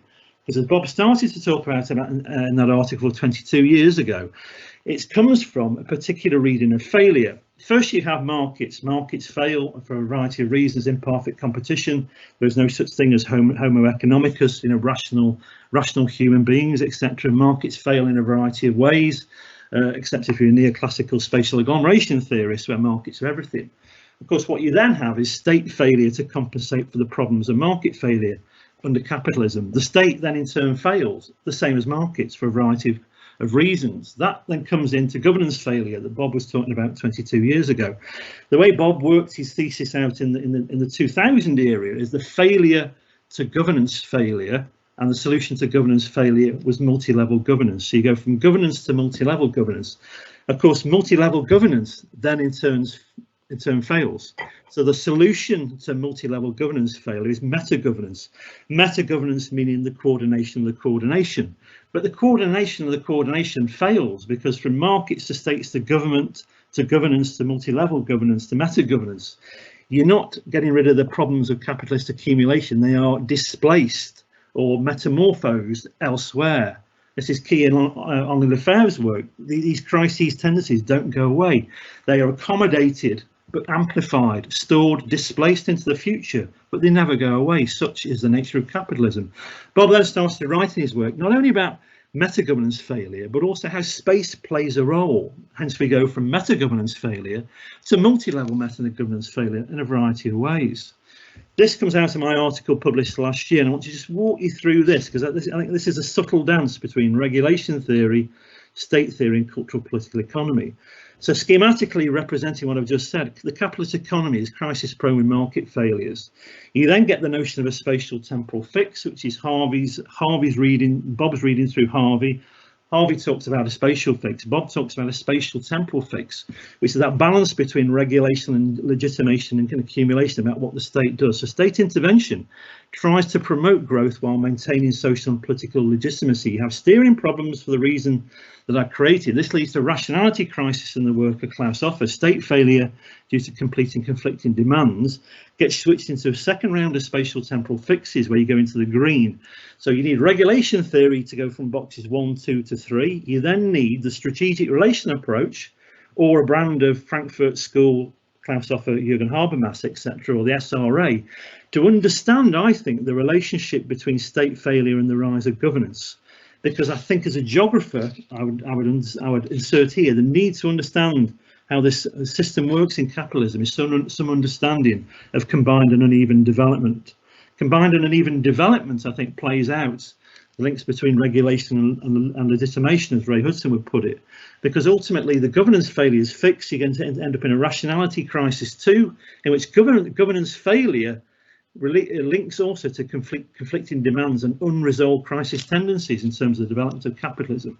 This then switches to spatial temporal fix 3, which are the multi-spatial forms of meta-governance, the governance of governance, which also then fails due to conflicting demands. You then end up with rationality crisis 3, which is meta-governance failure due to conflicting demands and multiple rounds of accumulation and then unresolved contradictions and crisis tendencies. Now, at one level of abstraction, that sounds fantastic. What I try to do in my work and in this paper is show how this works. This is the diagram, the TPSN diagram that Bob Jessop developed with myself and Neil Brenner, where we try to play out multi-spatial meta-governance and how all those configurations work. So thinking about space, this is 2005, 6, 7, this paper was 2008. I think there's a critical turn in Bob's work and a critical contribution to what Bob called multispatial meta-governance, which comes from a particular multi-dimensional or polymorphic reading of space, where space is not of one dimensions, but in our case it was 4: territory, place, scale and network. And what you've got here, colleagues, is a distinctive series of spatial temporal fixes in a sense that attempts to regulate and the links between legitimation and accumulation in terms of all these spatial configurations. At one level, the thesis that we put out there was in that 2008 paper, there was a shift from territory, place to scale network in terms of the configuration under Fordism to forms of post-Fordism, flexible accumulation, flexible specialisation, or even after Fordism in that language. I'm going to take a break now and then come into this. What I want to do in the second part of this presentation, the final kind of 5 to 6 minutes, is to give Bob extreme credit for the fact he was right. So 22 years ago, he highlighted the fact that governance would fail, that meta-governance would come in, and meta-governance would automatically fail in the context of what he was talking about then was local and regional economic development. Now, in my work over the last 30 years, or even 24 years since my PhD, has been exactly trying to chart the rise and fall of different modes of economic development. And here we see a slide from 2015, the National Audit Office report on structures of growth. And what is fascinating about reading this is it's an empirical application of governance failure. It's an empirical application of governance failure from left to right in terms of the rise of initiatives. So the 38 initiatives, broadly speaking, are trying to do the same thing. What's interesting, if you look at the scalar column up to the left-hand side, the right-hand side, from regional to local, is the infilling of geographical complexity if you look from left to right. What's interesting, I've done hundreds of interviews with people that sit in these 38 configuration of institutions. A lot of these are actually institutions claiming to be doing the same thing. People getting moved around, agendas being moved around, the problems of one regime being displaced into another. So in a sense, the rise and fall of the regional development agencies, the rise and fall of the training and enterprise councils being replaced by other forms of governance that are actually trying to deal with the problems caused by the previous round of state intervention, such that you ended up in a position in terms of 25 and 26 on the chart, and 27 and 28, when you get the rise of the local economic development era through LEPs, local enterprise partnerships, mayoral combined authorities, multi-level agreements, local strategic alliances, where if you actually look at the complexities and the dilemmas, they're actually forms of meta-governance coordination, ultimately forms of meta-governance failure, because they're dealing with the problems caused by the previous rounds of economic development. And this is a living laboratory window, I think, where you can play out exactly the contradictions that Bob Jessop was talking about in his article 22 years ago. Now, what I've tried to do in subsequent work was to take that TPSN table and insert through time I think a particular popular, I've tried to populate this table in terms of the TPSN matrix to take the abstract ideas that Bob developed with myself and Neil Brenner, but to insert them with empirical projects from the previous slide in terms of how they play out on the grid in a variety of ways. The S in the yellow line, I think, is the movement. It's the kind of snake-like movement that the objects develop by time, when you actually see different configurations of objects moving through in a variety of ways.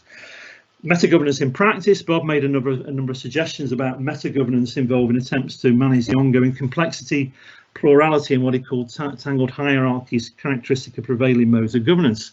What you actually see is classic examples of this on the ground: local strategic partnerships, strategic area reviews, local area agreements, multi-area agreements, 2010 total place, just before the Labour Party was replaced by the coalition, and the rise at the minute of a particular form of politics that we see around COVID in terms of in terms of the Andy Burnham phenomena, in terms of mayoral combined authorities, the kind of jostling political play at the minute between devolved forms of governance and particular forms of lockdown under the COVID crisis have been attempts to meta-govern the actualities of capitalism at this point in time. What I want to conclude on is a couple of slides in terms of bringing Bob up to date in terms of question. I think this is a slide whereby I think you start to interact with this, Bob, in your current book. So in a sense, you've seen a pendulum swing in economic development in terms of local to regional to local to regional to local to city regional at the minute. It got called in the literature by Andy Pike, John Tomley and the Kirk's colleagues as a pendulum swing in economic development in terms of forms of governments, from one form to another. You claim in your latest book on putting civil society in its place, governance, metagovernance and subjectivity. I think the pendulum swing is not quite the metaphor going on here. I'd like a conversation with you and a question around the problem with pendulum swing. It doesn't move forward. If you look at the movements of a snake called undulation locomotion, I think you get a really, really interesting snake-like movement that moves forward. Jamie Peck's reading of neoliberalism, of course, it fails forward. It fails forward in terms of marketisation and a marketisation machine. Some comment really about pendulum swing to undulation locomotion, and I think there's a project in your retirement, although I don't think you'll ever properly retire, in terms of your notion of collaboration. Collaboration, colleagues, is a term that Bob takes from Andy Dunsire in political science. Andy was at Hull for years, when he talks about not calibration, although calibration and collaboration are interesting terms. Collaboration is a complex governance term in terms of balancing and counterbalancing, jostling and trading of interests. The state of social relation, of course, has no power of its own. It's the social forces enacting through, and what the state tends to do is to negotiate spaces of access, spaces of closure, spaces of control. And collaboration is a term that Bob uses in his current book in terms of the balancing and the counterbalancing of interests. One of the interests that Bob talks about in his current book is civil society. I think, Bob, there's a fascinating project out there called the Spaces of Collaboration, where I think you highlight the links between spatial scale as constructed and interest groups accessing in and through the state. I think that will give us some take on what's happening at the minute, that state intervention has come to operate not only as a political strategy for promoting local economic development, but also a complicated and complex form of crisis management designed to manage the regulatory deficits, dislocation and conflicts introduced through earlier rounds of state spatial restructuring. I think collaboration is a term I think that can give us much mileage to look at what I've called elsewhere the impedimenta state, the state that's impeded by its own journey, it's weighed down by its own expectations, by its own journeys in accumulation and regulation and governance. Impedimenta being, in terms of a climbing metaphor for everything in the rucksack. And clearly you see here some slides taken over the time. This is from the late 1990s, the Business Link initiative, where when Michael Heseltine was at the DTI, the Department for Clearing Up after Michael Heseltine's initiatives. This was from the Observer in 1996.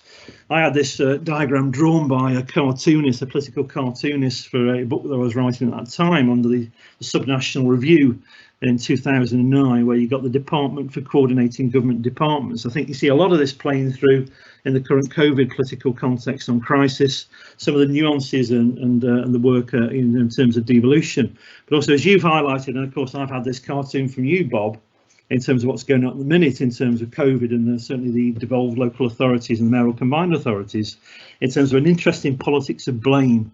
An interesting politics of blame in terms of ways in and out of spaces of collaboration. I think you can apply this argument to, I think, the rise of the Brexit phenomena in terms of the way of conscripting and scripting in terms of the status of social relation, some of those interrelationships in terms of blame, the blame culture that we see in our societies today. And Chair, I will stop there. That's probably over time. Thank you. Lovely. Thank you very, very much. We're still trying to get our speakers in. So, Bob, do you like to reply to some significant challenges there? If Michael Lambert can call up my PowerPoint, if he's available. Yeah, why not just give me a second, Bob? Yeah.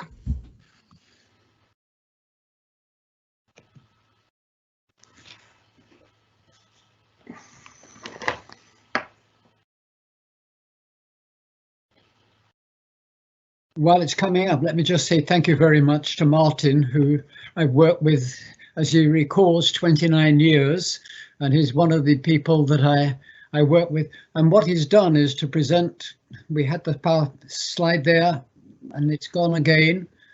There, he's presented what I would describe as my work in critical governance studies. So I started out as a state theorist, but if you know from Gramsci, the state is political society plus civil society or hegemony armoured by coercion. And as I replied to Bev Skeggs, one can synthesize Foucault and Gramsci by governmentalizing Gramsci's analysis of power.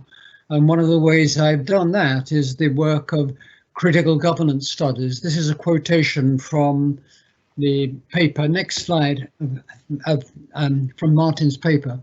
So governance failure, I've now got 4 forms of governance, not just exchange, command and dialogue, but I've added solidarity because that reflects the role of civil society. And what I'm presenting is there are different modes of governance. Different modes of governance. We can say exchange, command, dialogue and solidarity. They have different ways of succeeding. So we say that exchange works well when it efficiently allocates resources. The command works well if it achieves effective goal attainment. Dialogue works well when we have negotiated consent, and solidarity works well when we have requited commitment. There are different forms of calculation are associated with that and different forms of failure. So markets fail when they're economically inefficient. Command fails when it's ineffective. Dialogue fails when it creates noise or just a talking shop. And solidarity fails when there's betrayal and mistrust. And there are secondary criteria of failure as well. Market inadequacies, as they're analysed by Max Weber, for example, bureaucratism and red tape, secrecy, distorted communication, and codependency. And I relate these to anarchy of the market, or the invisible hand, hierarchy, and the heterarchy of civil society. And in my book on civil society, I present it as a particular mixture, a hybrid mixture of dialogue or networks and solidarity. And I see that civil society as linked to attempts to make people self-responsibilized to compensate for market failure and state failure, or as attempts at self-emancipation to escape from the constraints of markets and hierarchy. Next slide, please. And we've had a presentation of TPSN, which is a scheme that was my introduction to geography when I became a research fellow in the School of Geography at Manchester, which is where I met Martin and many other critical geographers. And it was an attempt to recognize the complexity of spatiality and to avoid moving from the methodological territorialism to the scalar turn as if that somehow accounted for all the changes that are occurring. So the TPSN schema was an attempt to deal with the complexities of spatiality. And as Martin presented in his table with the yellow S through it, we can identify different modes of regulation and different accumulation regimes as having primary scalar fixes or spatio-temporal fixes. So I would think that territory and scale are primarily important in managing Fordism, the Keynesian welfare state being primary there, and scale and network become more important in post-Fordism with the idea of the hollowing out of the national state, and the managing scales and managing networks become much more important. Next scale, please. Which introduces us to multispatial meta-governance. And this is where I'll talk about the spaces of calibration as well. The complexities of spatiality mean that actors seeking to govern complex social relations shouldn't focus on one spatial dimension. Multi-level governance focuses on the relations among territorial tiers of government. There's a lot of work done on the European Union, which interprets it as multi-level government, and multi-level governance is sometimes suggested as well. But what that does is to focus on different tiers of territorial, local, regional, national, and supranational, and how they relate. And I'm arguing that what that misses is that when you're managing the European Union or any other particular set of social relations, you're analysing not just their territorial dimensions, but also the interweaving of the different territorial, place, scale and network dimensions. And if you look how the European Union is governed at the moment, or as Martin has shown how Britain at the moment is governed, there's not just territorial governance, but the relationship between scales, places and networks are also important. Now, you've asked me how I would deal with spaces of collaboration. Let me say briefly about collaboration. It was an idea introduced by Andrew Dunsire in 1993, published in 1996. And he is dealing there not with equilibration, which is the idea of how do you balance something you're weighing against the weights that you put in the scale. Equilibration has only two factors that need to be equilibrated. Calibration is how you bring into some unstable equilibrium of compromise different social forces, different spatial dimensions and so forth. And calibration, I think, is a very good metaphor, properly grounded in the idea of multiple equilibria and how you manage them for dealing with complex social relations. When you talk about spaces of calibration, we are talking about where you could meta-govern different social forces, contradictions, crisis tendencies, and so forth in real time, without ever assuming there is one site or one privileged site of governance that provides you with enables you to be a master meta-governor of all that you survey. And so when we're talking about spaces of calibration, we should be talking about how to locate the key site in a spatio-temporal fix that gives you an overview of what's happening in other dimensions and gives you the right to, or the power to bring those into some sort of unstable equilibrium of compromise, always, of course, partial, temporary and provisional, which is bound to fail sooner or later, which generates the rationality crises too that you presented in your paper. So when you're asking about spaces of calibration, I don't think we can come up with this is the right space in which to meta-govern the multispatiality and other complexities of crisis tendencies, contradictions, dilemmas and so forth, but one can show the attempt to establish an unstable equilibrium of compromise and trace its failures and what consequences follow from those failures. So that's what I want to conclude now, and we can throw open to any questions if there are any, Michael. Michael? Yes. Yes, sorry, they're coming through.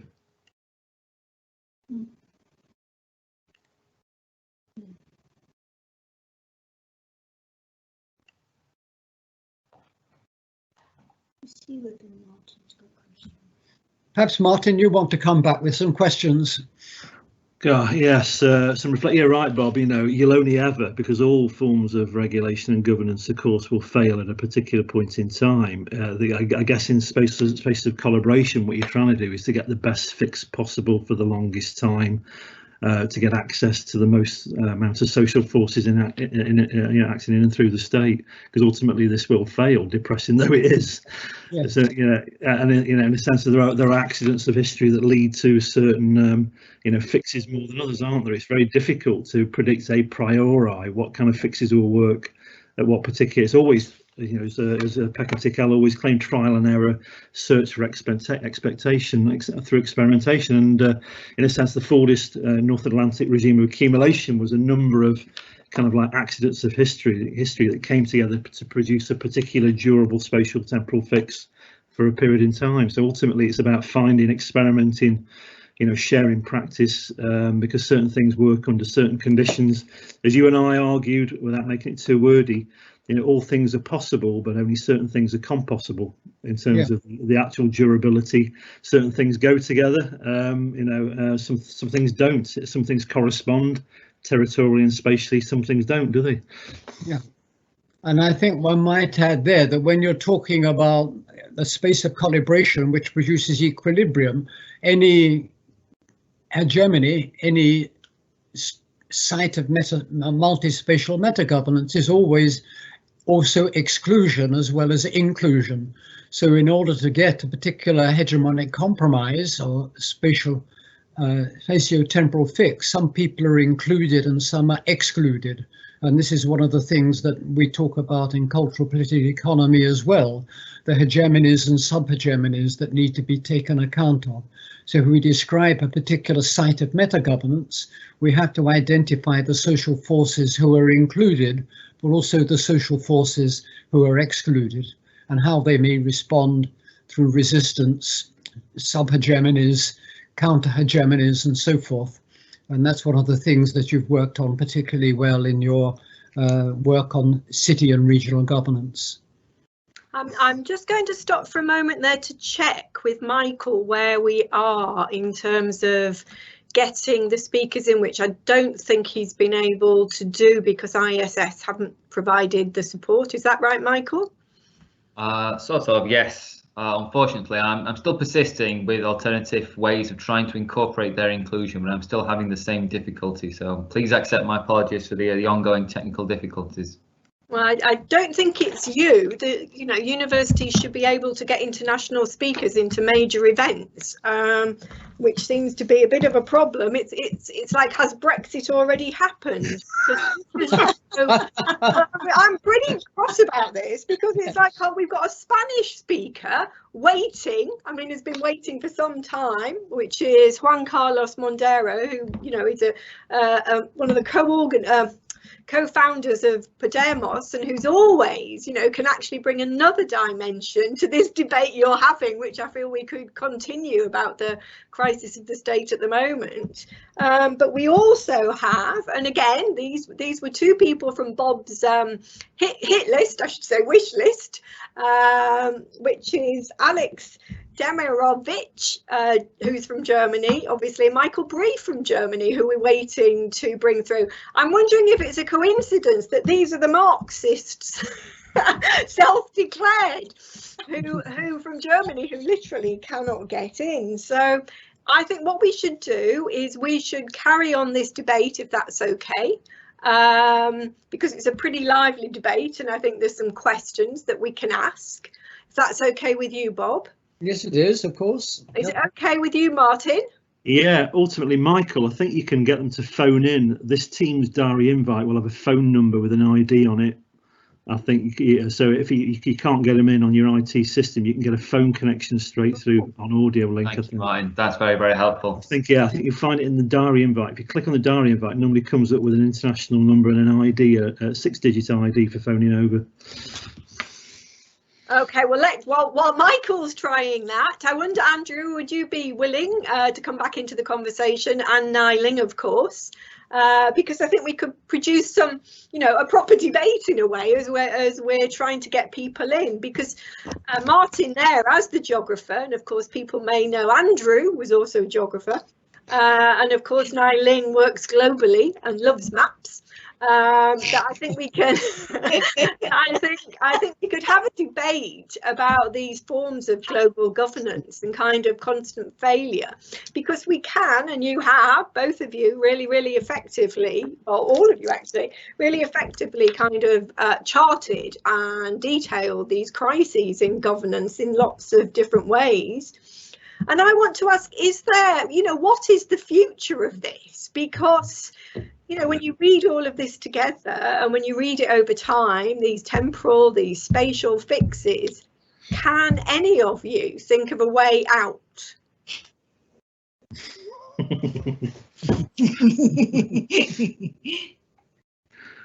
Go on, Bob, over to you. You always think on your feet quickly.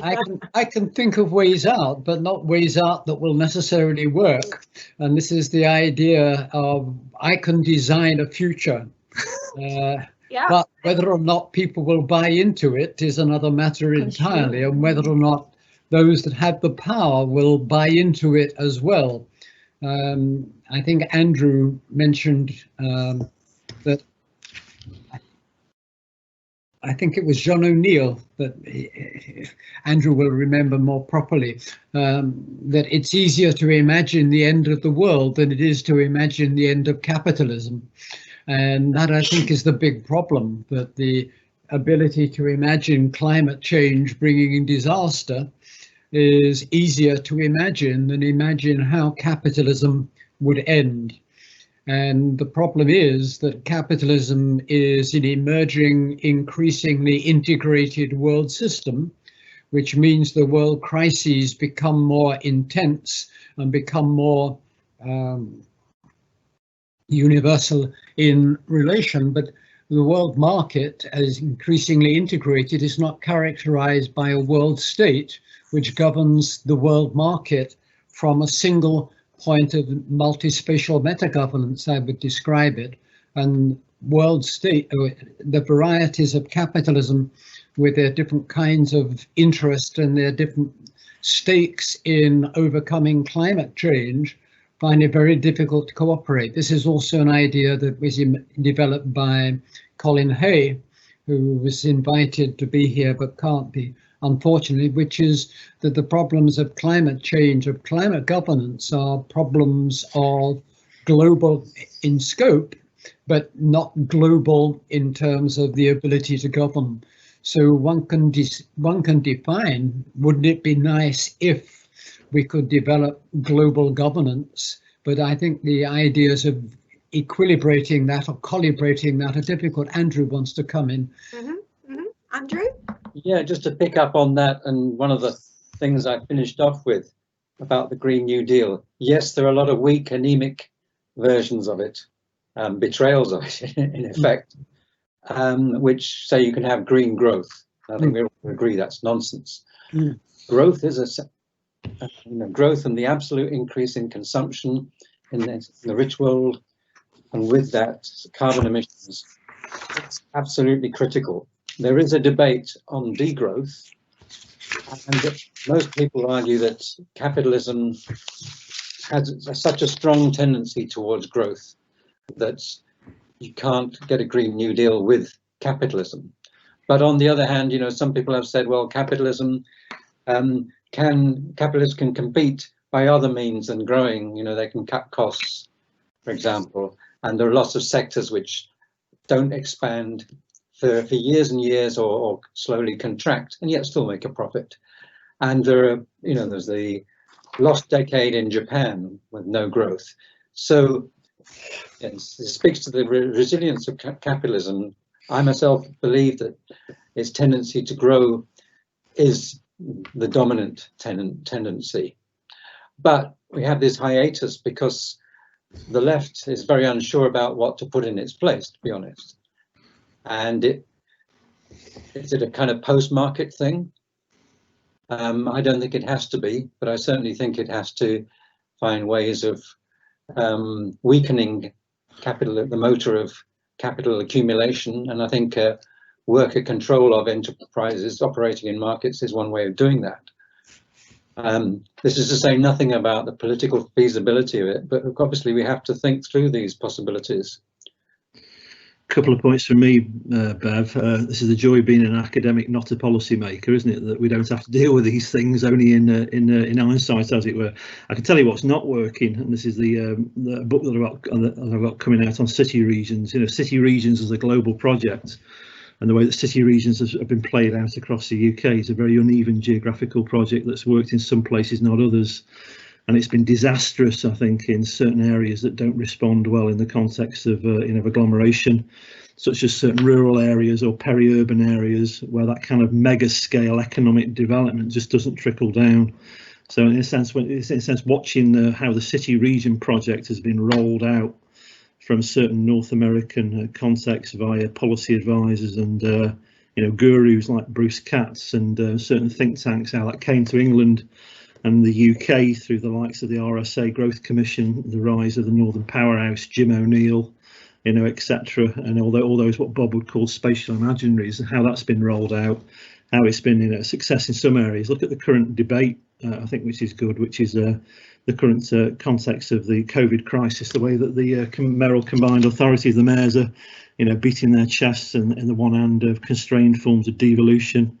Ultimately, using a piece of literature that Bob knows, Chris Collins's work on scalar relativization would highlight that any kind of future spatial temporal fix always would combine or would involve a combination of spatial scales, not one.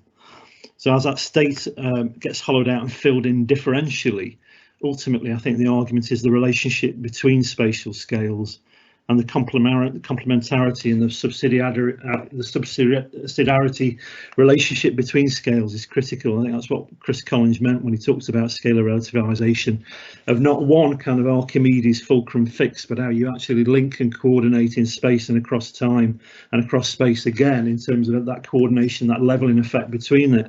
And you see that in terms of certain German models, certainly the Danish model. The reason why the Danish model of economic development works the way it does and produces slow ongoing growth is, I think, is the coordination and the combination between scalar horizons and spatial scales, but also how the state as a social relation allows access to certain groups and not others, and allows, I think, social partners, not just the trade unions. It involves a particular influx and mixing of social partners in policy making, where if you use the context of trade unions in the UK, you know, you ultimately deemed a far lefty, you know, when in certain other policy making paradigms, you know, they're essential and central to forms of, you know, of accumulation and governance.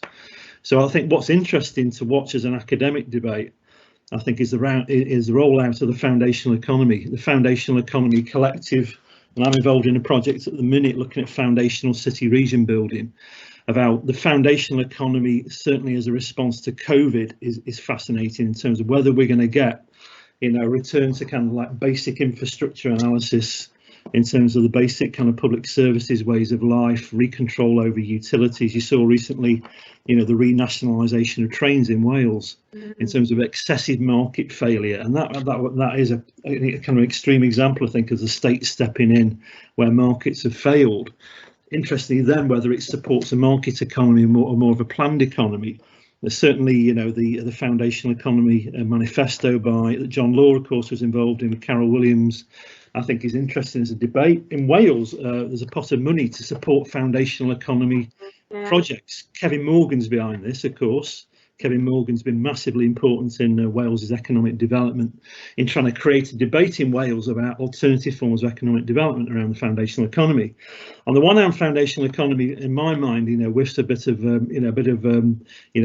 communist infrastructure building. Not that there's anything wrong with that, but I think it's an important debate to watch on, and to see whether it can cross-check market failure without creating state failure and governance failure, but also the extent to which it brings in, Bob, a form of solidarity to economic development. Certainly the debates that we saw in the early 70s around CDPs, community development projects, that you mentioned in your last book, or whether it's actually, you know, a sideshow against the spatial agglomeration project that we'll see romping on, funded by the state in the context of the current bailout in terms of COVID economic recovery. But lots to be excited about there, although I'm deeply sceptical of lots of this. Yeah, I wonder, have you seen the recent women's budget group proposals for a very similar? Very, you know, it's the same direction of travel in terms of some really sensible debates around spatial redistribution. This is a new spatial justice in the making out there, and some of these core components that you see in the foundational economy manifesto are. Oh, you've just gone. Sorry, Priya, I've done a piece of work on low pay in Sheffield for SNAP. Sheffield needs a pay rise, where we've looked at the women's budget group stuff, and there's a symmetry between certainly that and the re-regulation of labour markets through through these debates. So is Nailing sitting behind Bob there? Yes, we are. Nailing, would you like to add to this debate as well? Well, the thing that I could add to is of course, I'm more working, from the point of view of China. And then, of course, these are the debates are out there as well. But at the same time, this, coordination between spatial scale, China's done very well with the One Belt, One Road. Now, the issue is behind it is an authoritarian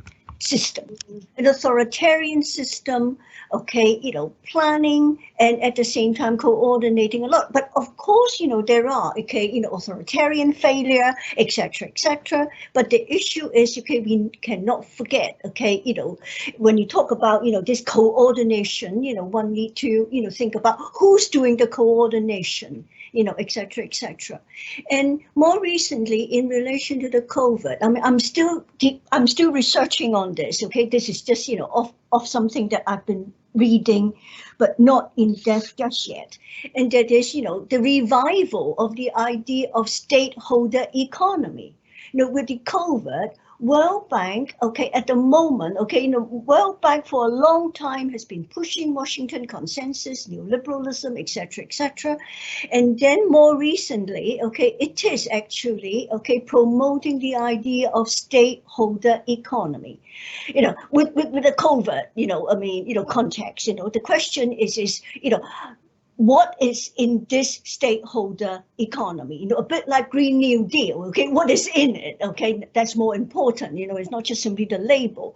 But we can see, okay, on the market side or the neoliberal side, okay, they are reinventing a lot of, okay, these are the rhetoric, if you like, the discourse, the discursive entry point, okay, and that is, it is echoed, not that it is not echoed, it is echoed by World Economic Forum, okay, World Economic Forum is already planning the next round of international conferences organized by World Economic Forum on stakeholder economy.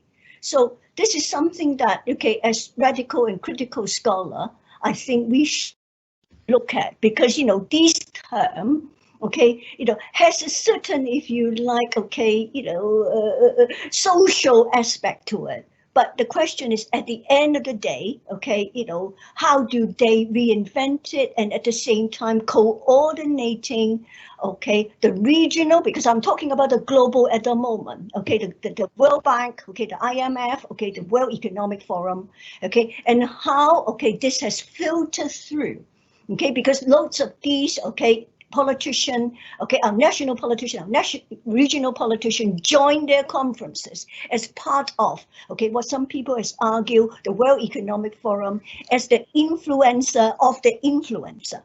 So the issue is, how would that filter through, okay, into the different, okay, scalar and spatial, okay, dimension, okay. I mean, I still doing my work on it, okay, but this is something that I would just highlight in relation to the COVID. Yeah, I think what we're seeing actually from everybody's presentations is that the complexity that you've all outlined has been developed over a lifetime. It would be really difficult to map that complexity very easily without a huge amount of research. So putting it together is quite a phenomenal thing to see. I wonder, I know we've got both Juan Carlos and Michael Bree in, not in as speakers, but in as guests. And I'm wondering if they want to put any questions to you, if they can hear me, and we could continue like that. I can see, I mean, Michael said it seems Lancaster University takes Brexit too seriously. Like, what the hell's going on here? But then we've got people who come in from South Korea, so I've no idea. I've no idea what is going on here. Yes, several people. There's several people from South Korea. Yes, if Michael wants even Taiwan as well. Any questions? There was a question earlier which was about Foucault, and I saw it, and it was to you, Bob. It would be, would it be right to interpret the failure of governance attempts in its many iterations in the Foucauldian paradigm as an attempt to enforce a regime of truth? Over to you both. I wouldn't put it that way, because there is a truth to governance failure, but the idea there is a truth regime based on a particular apparatus of power and knowledge, I don't think I would agree with. So I think that for Foucault, you establish a form of governmentality by establishing a truth regime, not because things are true or false, but by people come to accept as true or false the assumptions that make the subjectivities, the problems and so forth work. But I don't think one would say that that corresponds to an intransitive truth as opposed to a transitive truth. So we're looking at practices and so on in those regards. So no, I wouldn't put that in Foucauldian terms as attempts to establish a truth regime. No, I'm a contrarian, so if people, when people tell me that governance will work, I immediately think, I wonder how it will fail. And that's often a way that I work, is in opposition to the hegemonic ideas of the moment. So it's interesting, isn't it? Because as academics, we do critique, but we don't often, and that's why I think the caring economy ideas, foundational economy ideas, there's quite a lot at the moment. We've been collecting them in the Centre for Alternatives, because we're looking at various different alternatives. It's quite difficult, and it's also, once you recognise through your and Martin's diagrams the complexity, the undulations, the movements, the scale, the temporality, it's quite difficult to work out where you would intervene. And I wondered if, from your different models where you say things fail when this happens and things work, success would be if this happened, are there any weaknesses that you have found between you? So it's a question really at this point to Martin and to Bob.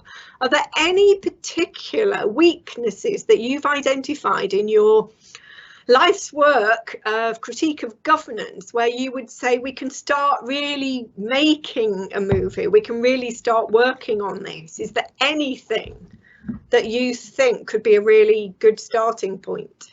That's a really interesting question. Bev, can I offer you a thought on your Foucault question? Yes, do. If you look at that chart I put there for 30 years, what's happening in the background that economic development scholars aren't focusing on is complex processes of market re-regulation. Right. Yep. Yeah, what's in it, and this is Polly Toynbee's book, The Dismembered State, focuses on this in terms of the whole thing's a market-making machine in the background. Yeah. That privileges certain interests. There are certain interests around property, certain interests of private interests of capital that are benefiting the rise of companies like Howarth that own a lot of these former brownfield economic development sites that are making money off housing deals and complex forms of market re-regulation. So I think there's a piece of work out there needed between state spatial restructuring, economic developments, and how markets are being re-regulated.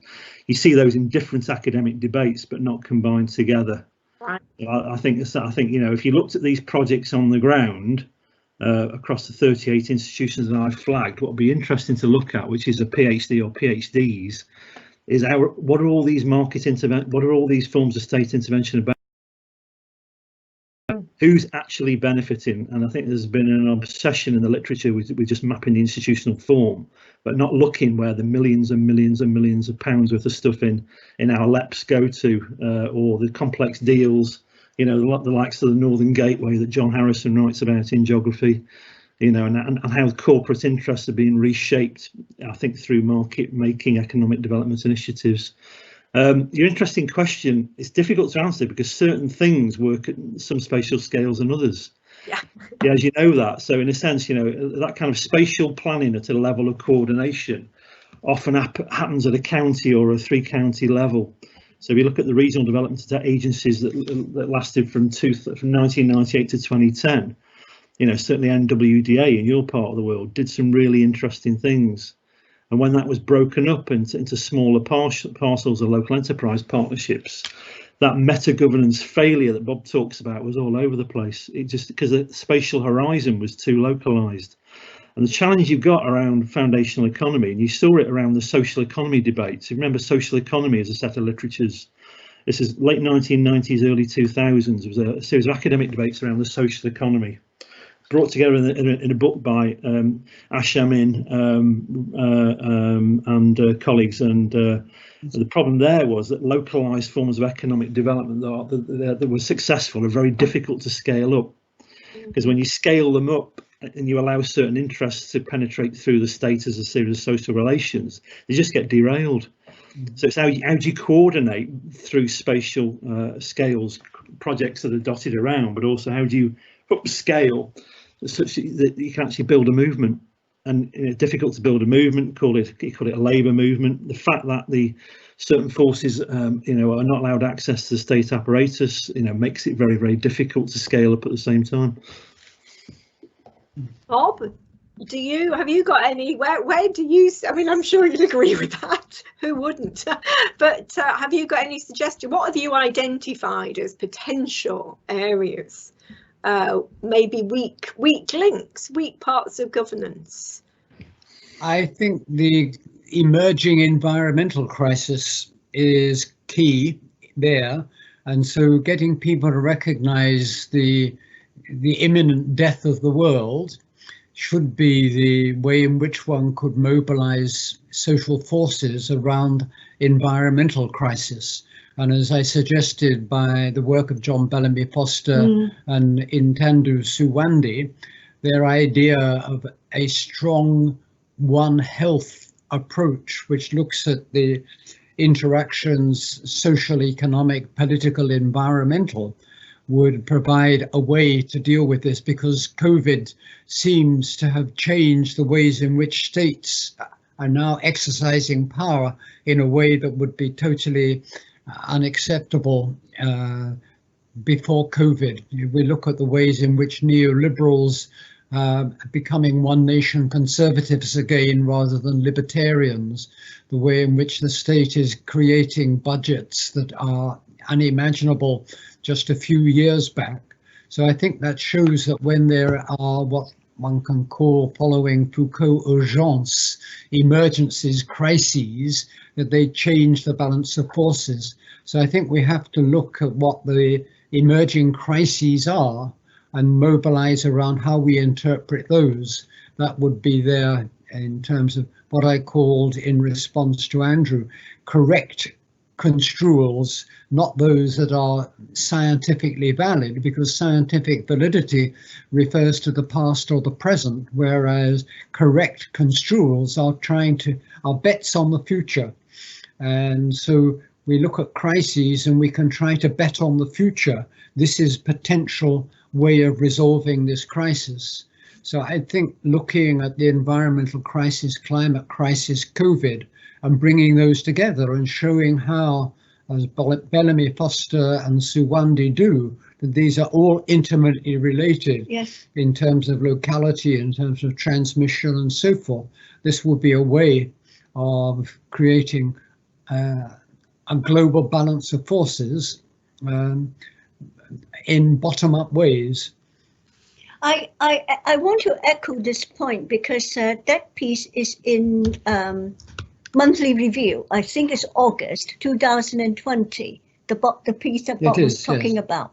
And when I read it, I was very, very impressed in the way how they can put together, okay, so much, but at the same time, okay, with a sort of a Marxist, but sort of new kind of Marxism analysis, but at the same time offering alternative. And I think the alternative is called what? One Health or something?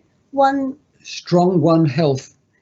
Yeah, something like that. But anyway, I do recommend that piece. It is very, very innovative work. And Andrew's desperate to say something here.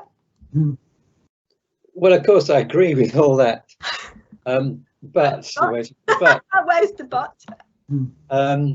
Come back to my point, my question about the role of affect and culture wars in politics. Yeah. How should we regard that? As something that will go away if we ignore it, or as something to be engaged with in a way which turns it? Imagine Bev's got something to say on this as well. But It's Bob's event. I won't rant. Well, I think that Nai-Ling has taken the affective turn more seriously than I have.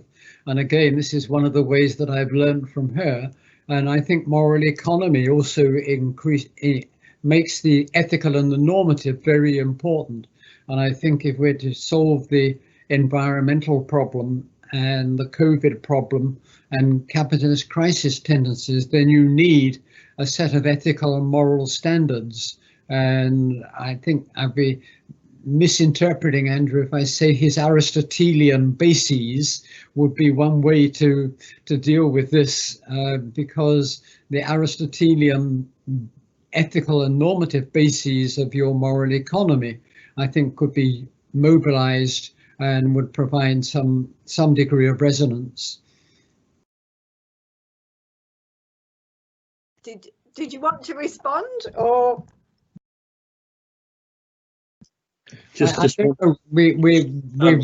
We've run the hour out, and so we started at 3:33. Sorry, 2:33, and it's 20 to 4 now. So we should we include other speakers. Well, if they were there, that is the problem. They are not there. Have we got an update at all, Michael? Yes, and I'm afraid it's largely self-evident that I've been trying behind the scenes for the last hour and a bit to try and get them invited through the university server, and whilst the invitation's gone out and they've all accepted, I still can't get them in. So I will persist, but otherwise I will try option B that Martin suggested, I think, and send on the dial-in link. So I'll send that out in the intervening break, and maybe we can reconvene and try and squeeze in as much as we can for the remaining session to try and do justice to the sort of different aspects of Bob's work. So should we have an early bio break? Yes. Is that a good idea? And then say we'll come back in, what do you think, Michael, 15 minutes? Yes. Would that give you enough time to try and phone people? Probably not, but 15 minutes is good enough as any. Well, we could see if we can just get Juan Carlos in first, because he was due to speak, and then maybe the other two. And then there are a couple of questions that we can think about that we have in our chat that we can go back to. So we do apologise, Bob. I think every effort is being made to bring them in, but I've never been this thwarted. It's like not letting them in the room almost. But let's have a bio break. Let's have a bio break and reflect on governance failure. Yeah. Who had technology down there? Yeah. So we'll come back in 15 minutes. Okay, righto. Okay, thank you. Okay.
Hi, Bob.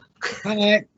Hi. I've just asked over email people who are meant to be the speakers who've got in as guests now, apparently, but can't get in as presenters, if they'd send you a couple of questions. Okay. Is that okay? Yes, it is. Or the other thing I thought of is you have seen their papers and you have got responses. You could, and this is really doing it in reverse, but I know you're very creative, is that you could give your response to the paper you thought you were going to hear, and then the author could respond in chat and we could record that. Okay, we could do that. What do you think? We're having to think about it. It's easier for Juan Carlos because it was clear what his paper was going to say. Nicole Bree is focusing on a very small part of my work from his particular perspective, and I prepared a reply to him, but I would need to present his views before I present the reply to him. And with Alex Demirovich, he presented a paper that doesn't directly address the concerns that I'm associated with, and I've got a different reply. So again, I would probably have to summarize some of his points before I reply to them. So I would sort of be presenting their work and replying to them at the same time, and then they could send in questions through chat. Well, you could say, this is what I anticipated them saying. Yes, I could do that. We've got those. Yes. You could do that. You could say, this is what I anticipated. And then they could come into the chat and go, no. Yes, that would be one way to go. And that could be quite lively if they are in the chat, which would be really good. We've got some good questions as well, which we'll move on. What do you think, Michael? You've got Bob's responses? I'm quite happy with that, because at least that gives the scope for their discussion to be part of it in their engagement. I think this is the reply to Juan Carlos here. Yes, I've got his paper here. And so we could just introduce it and explain that this is what we are doing. And this will give us an opportunity to still finish at 5. Yeah, exactly. And sorry, I pronounced it wrongly. So it's Nicole Bree. Yep. He would be grateful to you for presenting his ideas. So I think he will. He's willing to be part of this. Okay, right. I think this is the best solution, since you have replied. You do know their work. Clearly, they're on your wish list. You wanted them here. They do appear to be in the chat. I hope. Welcome if they are, and then we could do it like that. Okay. Time may go haywire, because I had that completely anally retentive timing schedule that's gone completely out of control. So if we say that we'll finish at 5 o'clock, and that say quarter of an hour. Michael, do you know if Leo Panich managed to get in? He is an audience member. He's an audience member. Hi, Leo. Hi, I think you're going to have to make your comment in the chat as well. And I'll have to read it out for you, which completely ruins it. But I think that's the best we can do. We do know that you're there and you want to say something to Bob. This is literally thinking on our feet and making it into an event. So welcome back, everybody. And we've come up with a solution, since we have managed to get the key other 3 speakers into we hope, in as a guest, so they should be able to use the chat function. And because Bob is who he is, so he had anticipated what people would say. And of course, in anticipation, he'd already prepared a response, as you saw, incredibly detailed PowerPoint slides. So what we're going to do is do it in reverse. Bob is going to respond to what he thought the speakers would be saying, and then the speakers can, in the chat, put in questions for him or engage in some sort of debate for which I will be the ventriloquist. So hopefully we'll be able to do it that way. But I actually think, and I am hoping, Bob, that you may enjoy this, because you are a very elegant, thinking on your feet, erudite speaker. And I think you'll be able to handle this much better than most. So I should say, as I would again, so we did hope to have in person speaking Juan Carlos Monedero, who is at the University of Complutense in Madrid. He has had lots of engagements with Bob's work, and he is the Spanish translator of Bob's work. He's an expert on Gramsci, Latin America and populism. So Bob, over to you for what you thought Juan Carlos was going to say about you and your response. Right, thank you very much. Can you hear me? Yes, you can. Right, let me just get, I can't see the bottom of my PowerPoint till I get.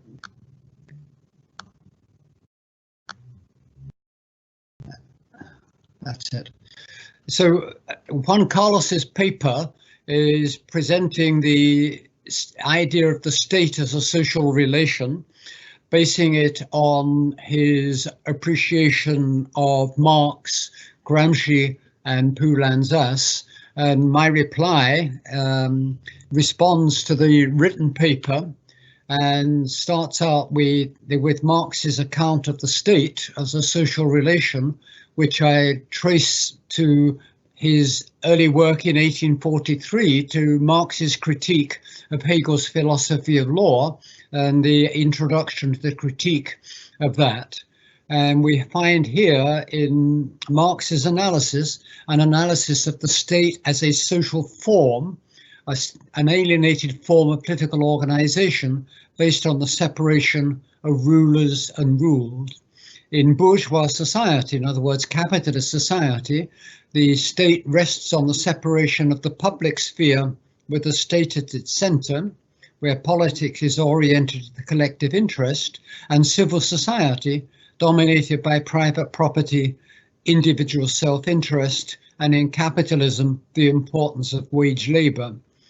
And he argues there against Hegel, who believes that the state really does represent the universal interest, that modern state can represent only an illusory community of interests that obscures the continuing antagonisms, crass materialism, and egoistic conflicts of civil society. So I'm arguing that if one were to start with a Marxist theory of the state, one should go back to 1843 and look at his critique of Hegel's philosophy of law. That's not yet a fully developed critique of the capitalist type of state, because Marx hadn't yet developed his critique of the capitalist mode of production. And as somebody said, many of Marx's economic and political ideas in the early writings before the break are taken a philosophical form, and in the critique of the capitalist mode of production, philosophical ideas take an economic and political form. So we're not saying you can find all of Marx's ideas on the state in Hegel's philosophy of law, but what you can do is to find Marxist form analysis as the starting point. Next slide, please.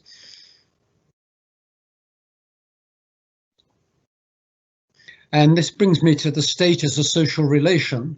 So this is Poulanzas, like capital, the state is rather a relationship of forces, or more precisely, the material condensation of such a relationship among classes and class fractions, such as this expressed within the state in a necessarily specific form. I might add here that the idea that, like capital, the state is a relationship of forces is an idea that comes from Capital Volume 1, where in one of the later chapters, Marx says that a colonist in Australia at Swan River discovered that capital is not a thing, but a social relationship between people mediated through the instrumentality of things. And Poulanzas takes that idea that capital is not a thing, but a social relationship mediated through the instrumentality of things to describe the state as well. So Poulanzas argues the state is not a thing, nor it is a single rational subject, but is a relationship of forces. And this relationship of forces takes a specific form because of the way in which they're expressed within the state. In other words, for Poulanzas, state power, not the state apparatus, is a form-determined condensation of the changing balance of forces in political and politically relevant struggles. And this underpinned his bold claim, that is to say Poulanzas's bold claim, to finally completed Marxist theory of the state.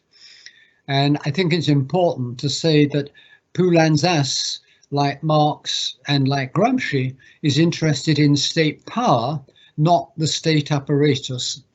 And looking at state power brings in practices, social relations, and so forth. Next slide, please.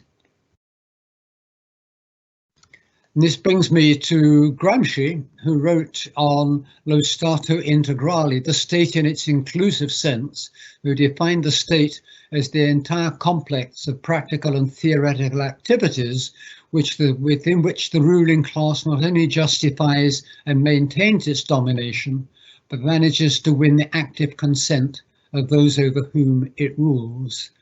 And elsewhere, he defines the state as political society plus civil society, or hegemony reinforced by the armor of coercion. So the idea of the political society is to focus on the coercive apparatus, and he defines force there as the use of the coercive apparatus to align the popular masses with the needs of a specific mode of production. And hegemony, the ruling class mobilizes and secures the active consent of dominated groups by intellectual, moral and political leadership to create a collective will. And the collective will is the general illusory interest that Marx talks about in his critique of Hegel's philosophy of right. I might add here that this is just one aspect of Gramsci's analysis of the state, who says that it is not always the case that hegemony exists, and Gramsci refers also to force, fraud and corruption as key parts of the state apparatus as well. And that brings me to the next slide. So this again reflects the ideas of Marx. For Gramsci, he defines the relationship between economic and political struggles, that economic struggle normally occurs within the logic of the free market, so that workers struggle over wages, hours, working conditions, prices, etc. And political struggle normally occurs within the logic of a representative state based on the rule of law, which again is the idea that through the state we get a particular balance of forces condensed in and through their struggles on the terrain of the state. And that means, how do we reconcile specific interests of citizens and property owners in an illusory general interest? One of the key things about the bourgeois form of state is that, in contrast to pre-capitalist states, class is not an explicit basis for organizing sovereignty. The ruling class doesn't have a legal monopoly, exclusive powers over political power. the dominant class must fight for political power on formally equal terms with subaltern groups, which is why it is a form of political struggle over who best represents the national interest, the popular interest, and so forth. And for Gramsci, that means sacrifices some short-term economic interests to retain overall political hegemony. Next slide, please. So if we say that the state has a particular form in capitalist society, which isn't always the case, some of you will know the debate that took place between Ralph Miliband and Nikos Poulantzas, and Miliband's book was called The State in Capitalist Society, and Poulantzas wrote on the capitalist type of state. That reflects a difference in seeing the state as a particular form with a particular set of condensations which reflect the ways in which the balance of forces is reflected. And Ralph Miliband, who starts out with the idea of the state as an apparatus which social forces can gain control of. For the capitalist type of state, which is not the same as a capitalist, not the same as a state in a capitalist society, we get bourgeois democratic institutions based on parliamentary representation, political liberties, universal suffrage, political sovereignty, etc., which underpin and build on the isolation effect. The isolation effect is when individuals are competing with each other, not as members of classes, but as individual citizens and with special interests associated with their role in civil society. And that provides the struggles for defining the national popular interest.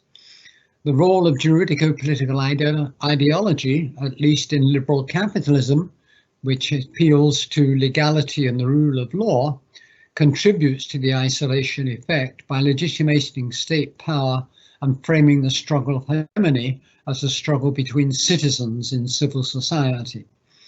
And all these features involve legal aspects of the state, reaffirming the role of juridico-political concepts in this analysis. Conversely, crises can lead to the resort to open violence, surveillance, the withering of law, the redeployment of the judicial and political police apparatus to provide a new form of legitimation. And that's Poulantzas's book on fascism and dictatorship.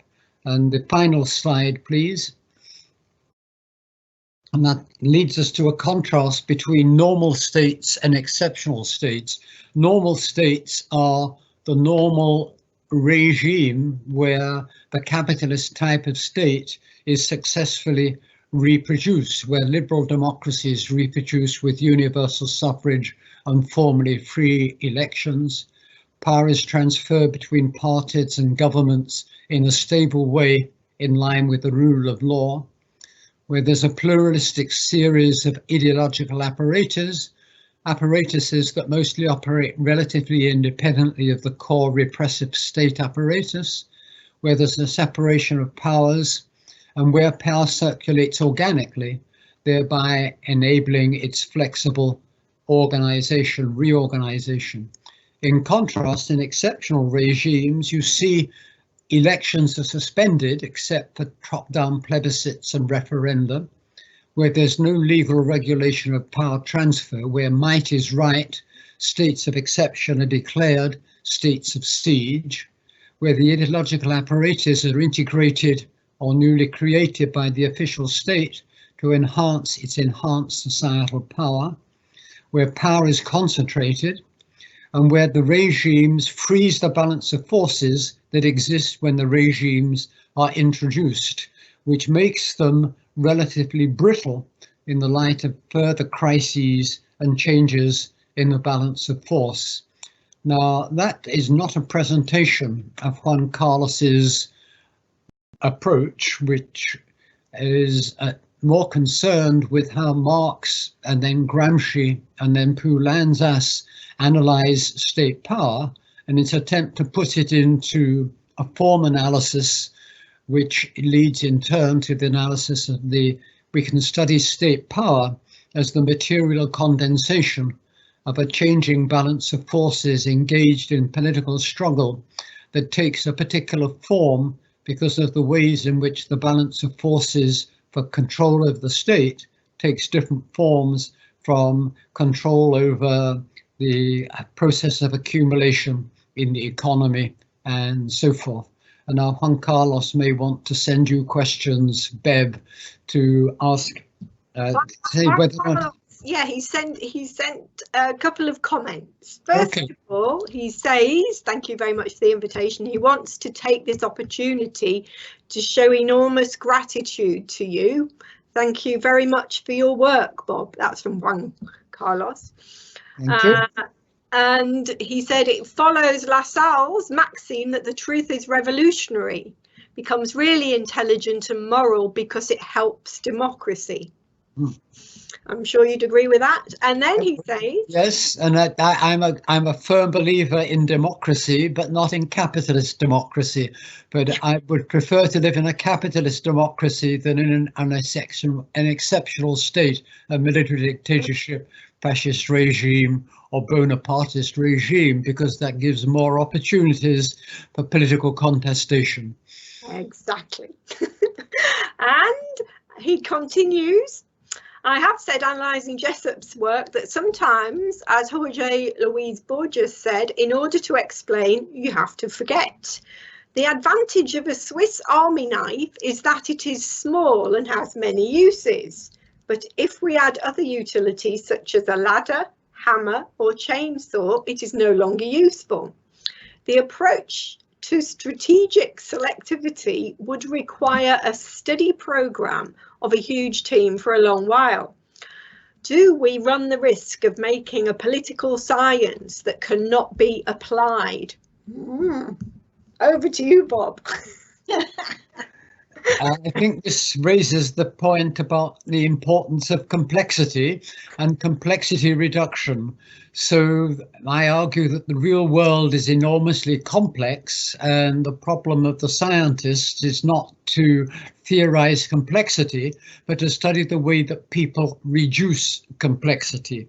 And I think that what I've done in my strategic relational approach is to provide many tools with which complexity can be reduced. But it's not an argument that one has to apply all of those tools with this modified, complexified Swiss Army knife. We use the Swiss Army knife as a simplified entry point into the complexities of the state. And then, depending what it is, what we want to understand about the state, we use one or another of the tools that I provided. Juan Carlos, in his presentation, looks at three of the tools that I've suggested that have something to do with the institutional architecture of the state, but puts to one side three other aspects of the state, which have to do with the practical aspects of the state, its accumulation regime, its state project, and its hegemonic project.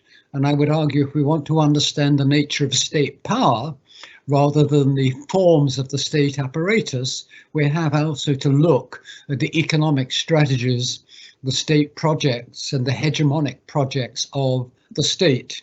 And by adding more dimensions, we understand the state better. We never exhaust the analysis of the state, and nobody could from one particular entry point, let alone from one particular standpoint. But he's right, quite right, that if you look at my work, I've been more concerned to produce more complexities than I have to reduce complexity.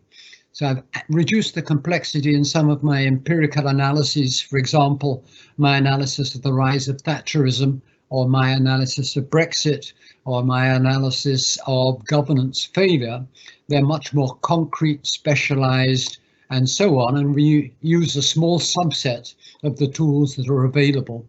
And one of the things that we have to do is to know what our objective analysis is and choose the tools of analysis that provide the answer at the level of the problem being defined. So sometimes you need a Swiss Army knife with a ladder and sometimes you don't. Yes, that's right. I think actually when you put together the presentations today, we do get life's work on that complexity. It's phenomenally complex, and then we can start analysing it. We have a great question from Mike Neary, who you may know, Bob, yeah. Who says, how about the capitalist state is a form of the capital relation after Simon Clarke? And I remember you and Simon Clarke having a massive argument about this years ago. So you may want to return to it. The capital relation manifests the contradiction between capital and labour, allowing for a theory of the capitalist state based on a critique of political economy. This avoids, according to Mike, the Palancian focus on the political as if it were relatively autonomous from the economic. Can you remember that debate? I remember that debate, and it's based on reading only Political Power and Social Classes and not the other work of Poulanzas, who rejected the work of Political Power and Social Classes for fetishizing the distinction between the economic and the political, and saying that all we need to do is to study the political, because if you want to develop a political theory of the political, you only need to look at politics. And his later work, particularly in the wake of the Greek coup d'etat and the debate whether the Greek coup d'etat of military dictatorship was fascist or not, made Poulanzas look at the interrelationship between economic and political struggles, and he then changed his mind. So I think that when people are criticizing me, they've identified me with Poulanzas of 1973 rather than the Poulanzas who writes on fascism and dictatorship, Bonapartism and so forth, where if we take state power and socialism, we get a very different account of economic, political and ideological struggles and the way they get reflected in different fields.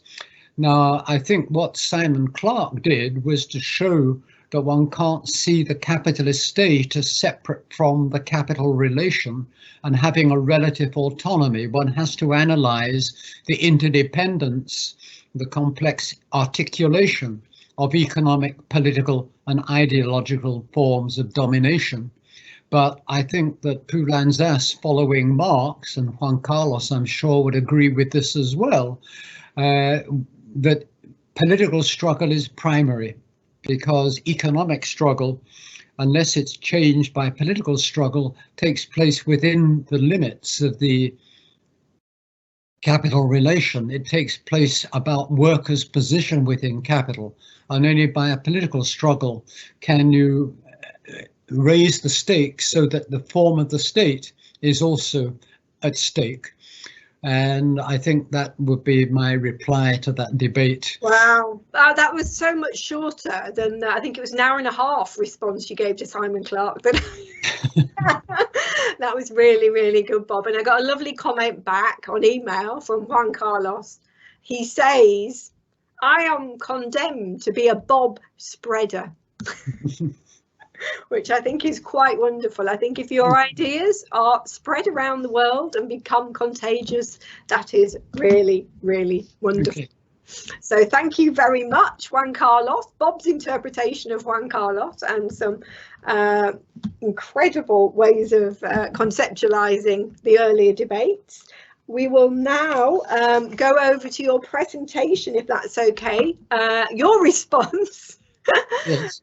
Your response to the presentation by Alex. Okay. So Alex, Demirovic is a German critical theorist with whom Bob has had many debates, again, since 1975. And Alex is a very influential critical theorist who also has written on Gramsci, on Poulanzas, on regulation theory, democracy, and many other things. So this is going to be Bob's response. Right, thank you. It's a real pleasure to have Alex Demirovic present, if only online rather than in person. And I would like to try to summarize some of the things I took away from his paper, because he's writing here as a critical theorist and as a Marxist theorist. And let me try to get right. Can we go? That's it. Yes. Can we have the first slide, please? So Alex locates his paper as a contribution to critical and historical materialism. And he says that materialism is critical and historical because what is considered matter changes historically. So it's not a simple idealism versus materialism argument where we take for granted what we know, what matter is and what ideas are, but it is an argument that matter changes over time, and therefore when we criticize materialism we have to do it also historically. Materialism refers to the concrete problems and challenges that specific people in specific social relations have to deal with at a certain point in time. The decisive materialist historical question is therefore which of the different materialities is dominant in a given conjuncture of the circle as a whole: the appropriation of nature, health, science and technology, state power, cultural consensus, gender relations, or racism. That's Alex's argument, and I add to that I've discussed this in terms of ecological dominance, that is to say, which system or principle of societalization shapes other systems or principles more than it is shaped by them. So ecological dominance is not economic determination in the last instance, which would be a one-way relationship. It's a relationship between systems in which the dominance of one system is not one way, but is, to use Edgar Morin, a French philosopher, one system causes more problems for other systems than other systems cause for it. I've argued in Marxist terms that in the capitalist mode of production, the ecologically dominant system is capital accumulation. But that is something that emerges with the increasing integration of the world market and the way in which the world market is increasingly shaped by the logic of profit-oriented accumulation. It's not always the case that the profit-oriented accumulation is the dominant system. So we can see, for example, during a war, the state becomes more important. For example, in Britain in the Second World War, the judges decided that we have a citizen's obligation in a total war to pay all our taxes, whereas in peacetime we are entitled to reduce our taxes. So we can see that in cases of total war, the state becomes a dominant principle of societalization, and societies reorganize for the pursuit of pursuing total war. I think we might see environmental crisis or COVID now as another way in which one might see temporarily, if not permanently, a shift in the ecological dominance of one materiality. Next slide, please. Politics is the next point in Alex's argument. He says that critical materialism doubts the validity of an emphatic conception of politics that presents it as a collective discussion of issues concerning living together and the common good. This is, of course, a criticism of Hegel's philosophy of right, which presents the state as the universal interest, as a general account of what the common good is. And the reason for this is that in capitalist societies, in bourgeois society, private actors pursuing particular interests make decisions affecting the public good and the development of society as a whole. In a market economy, freedom is limited to those few who've asserted themselves within the struggle over the surplus product and economic competition. And that can be related also, as I said, in relation to Juan Carlos, to how one understands the nature of hegemony, which is where short-term economic interests are sacrificed in the interest of maintaining overall political hegemony. So what Alex is criticizing in his critical and historical materialism is, if you like, a Hegelian conception of politics and bringing in class interests and particular interests. Next slide, please. In other words, following Marx, the state can be considered as a illusory general estate. What is supposed to be general is not decided upon the basis of general considerations, but represents a compromise between different powerful groups, which is formed under the leadership of one of these groups. That's the idea of hegemony. Can we have that back? Thanks. The state is the particular social practice that enables such compromises between individual market players. And Marx also says that economy and politics do not exist as such, as they're not existing things. They're errors, illusions, or they're not existing things, errors, illusions, or ideologies. They're something non-existent, yet something that participates in reality. So we don't have to argue whether or not God exists in the real world, but we can follow the consequence of believing that God exists. You don't have to believe that the state exists, but you can follow the consequences of believing that the state exists. It is there to represent the general illusory interest that people engage in political struggle to define the general interest and to see what that happens. And that relates back also to Juan Carlos's ideas, Poulanzas's ideas, Gramsci's ideas about the state being a social form in which political struggles occur, in which those political struggles take a particular form with a particular effectivity and a particular result. So that's the attempt to both present and to comment upon Alex's ideas.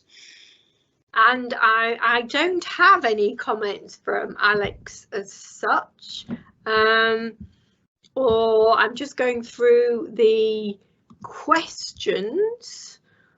There is a question, but I'm not sure how it would fit here, about gender relations and male domination or racism a system.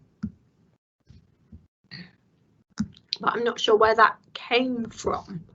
Oh. Well, I think quickly in response to that, one would argue that in the bourgeois state, the capitalist state, is not characterized by the dominance of one class, which has a monopoly of, oh, there's, yes, good.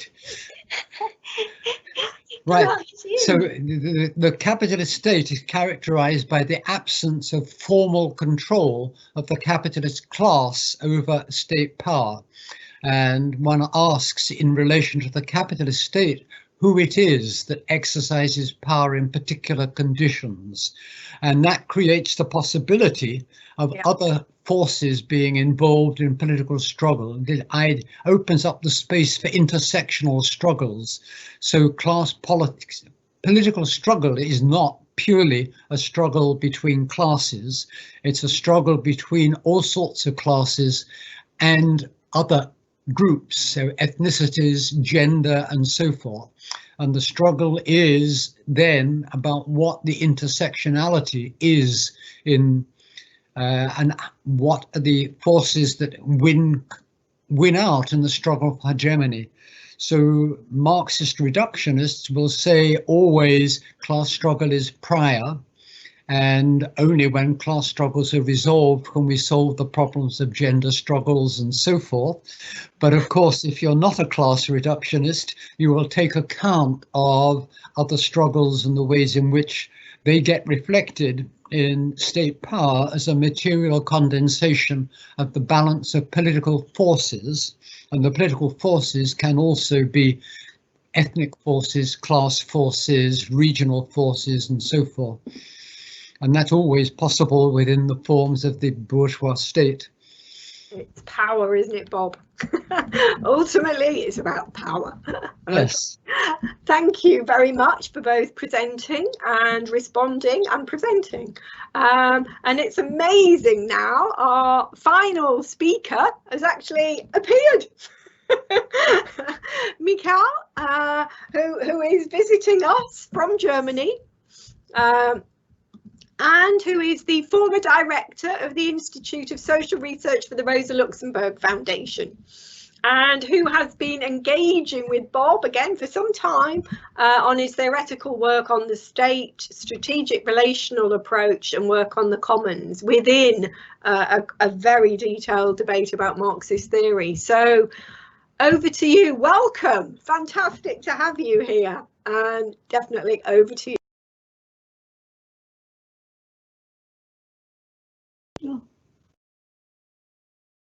We can't hear. We can't hear Mikhail. Your mic set mute. Yeah. Misha, you need to turn your speaker on.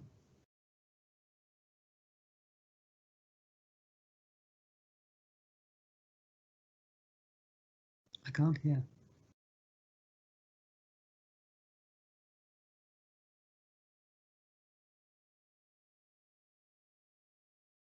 Is that mute, Bob? So unmute. No, it's not. It's not mute. It's speaker and that on moment.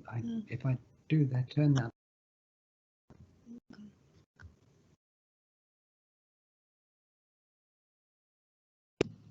How do we? Can you unmute him, Michael? It's not muted, it's live, it's just not coming through. And again, you know, compounding technical difficulties, but the microphone in terms of Teams and the digital platform is saying that it's picking him up, but it's not coming through. Because normally when there's someone speaking, just like Martin interrupted, sort of brushed over his microphone a second ago, you could sort of see a little green light coming over the microphone, but for Michael, it's stuck off. Michael, if he turns his camera off, will it switch? Will it switch if he turns his camera off? Will it allow him audio only? You want to try that?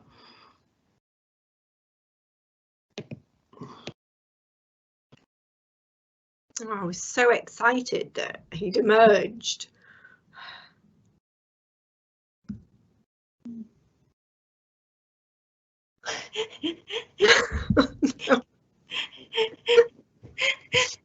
No.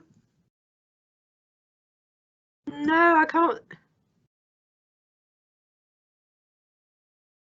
No. Okay. Right. I guess. I'll have to present and critique at the same time. Well, I think it's over to you to do everything. Right. Okay. Ah.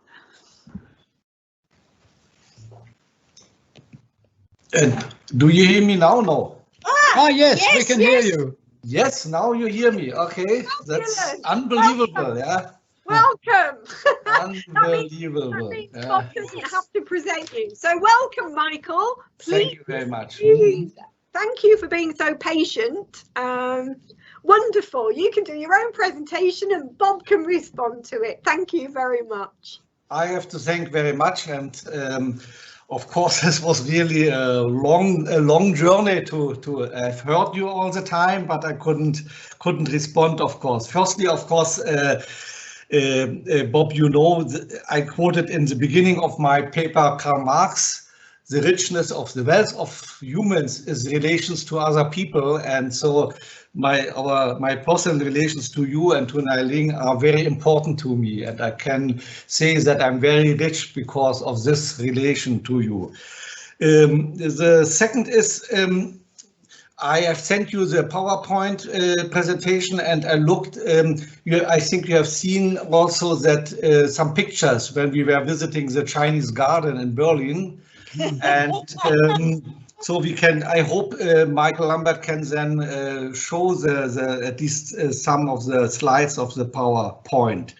And during your stay, we discussed a very small part of your work, of course, only, and I now have sent you a paper where I was responding to this very small part of your work.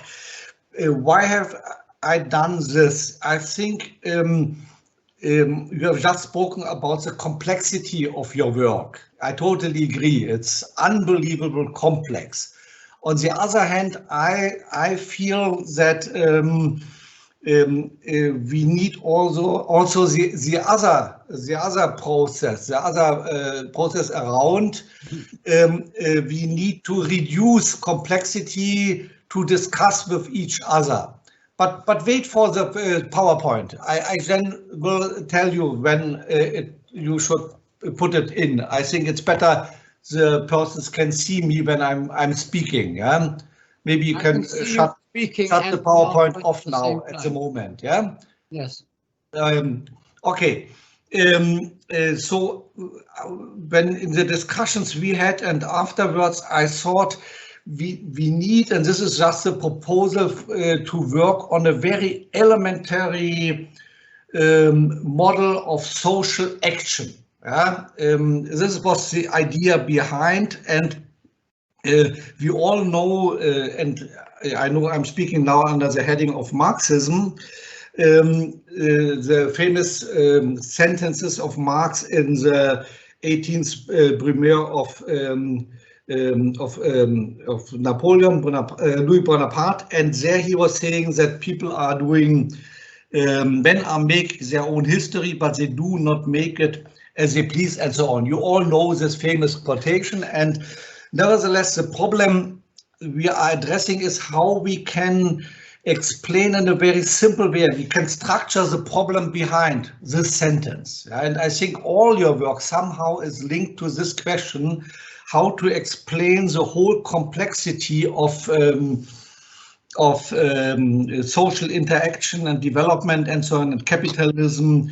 And I found your idea, what you called at this time structure agency approach, very important. So let's look on the first slide very briefly. Just it's a figure from your own book, yeah, where you are presenting firstly the dichotomy of external constraints and free will actions, which is very close, let's say, to the neo-institutional approach.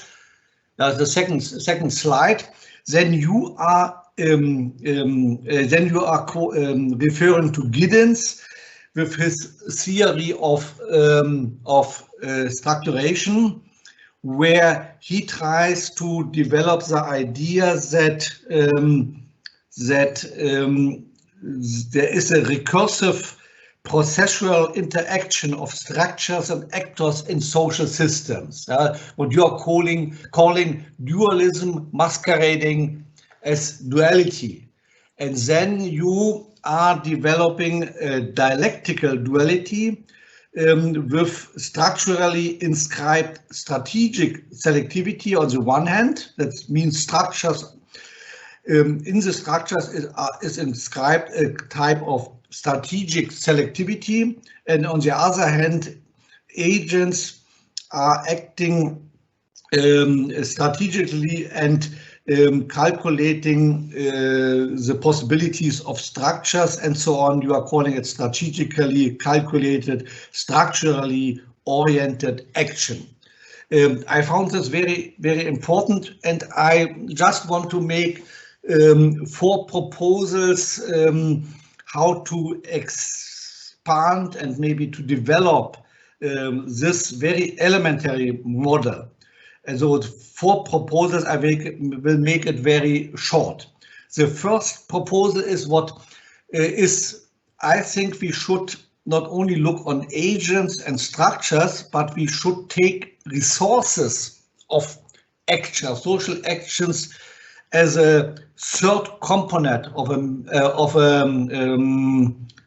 elementary model of social action. And what I was really, I thought it strange that Giddens put into the term structure both rules and resources, not making not distinguish in a real developed sense them. So what I'm proposing would be a triad of structures, agents, and resources.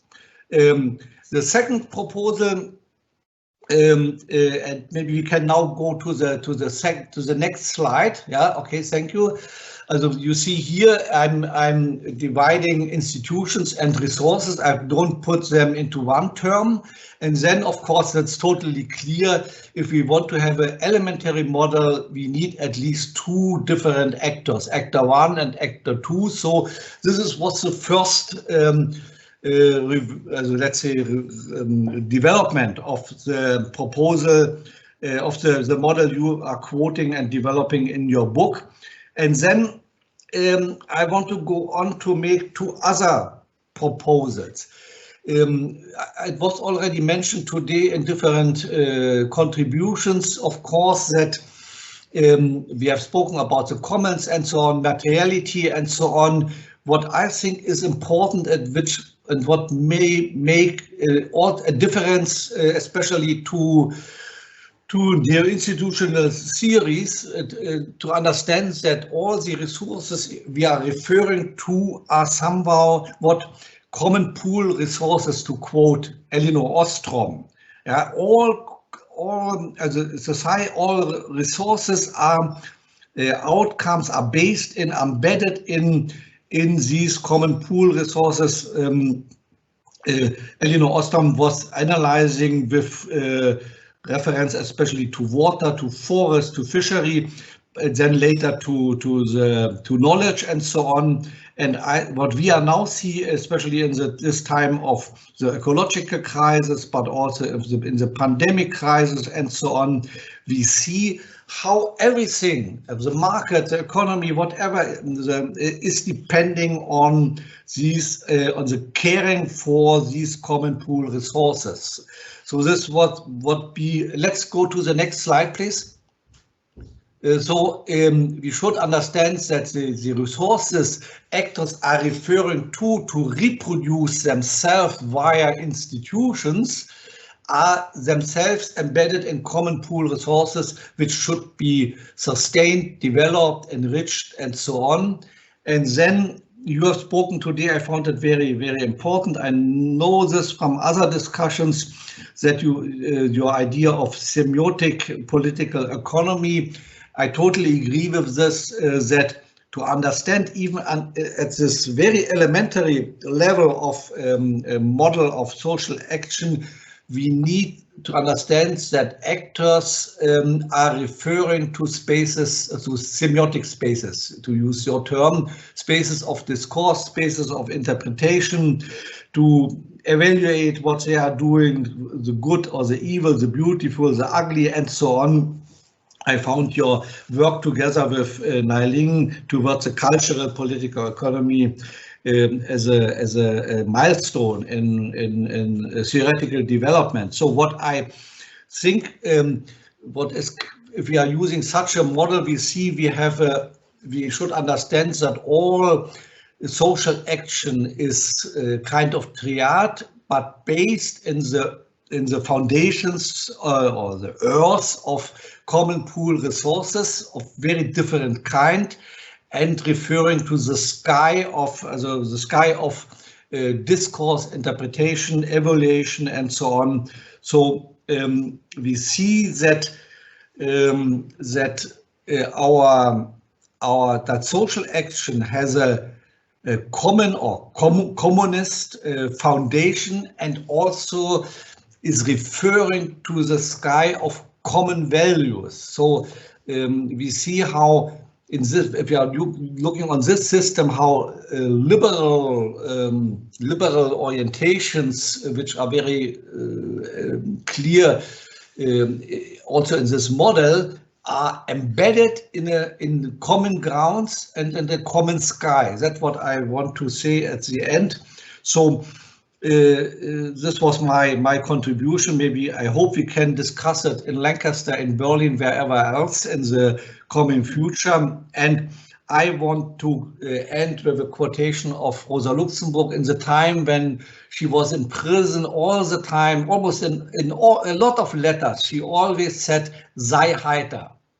I do not know how to translate it into English. Sei heiter. Be happy. Naja, happy is, sei glücklich, also we would translate it into glücklich. It's not glücklich, it's really looking on all this mess we are facing and nevertheless be bold and not be depressed. Yeah, so maybe I do not know. Yeah, heiter is, and I want to wish you and want to wish Nailing and together, seid heiter. Thank you very much for inviting me for this event. Yeah, this is a picture at the end. At this time, you were very heiter and even happy, I would say. This is a picture of happiness. Okay.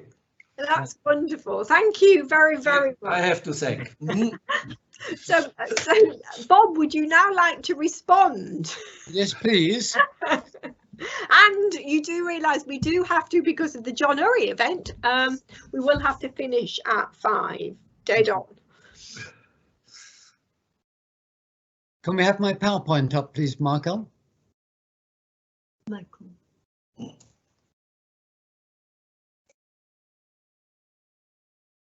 I can see he's doing something. There we go.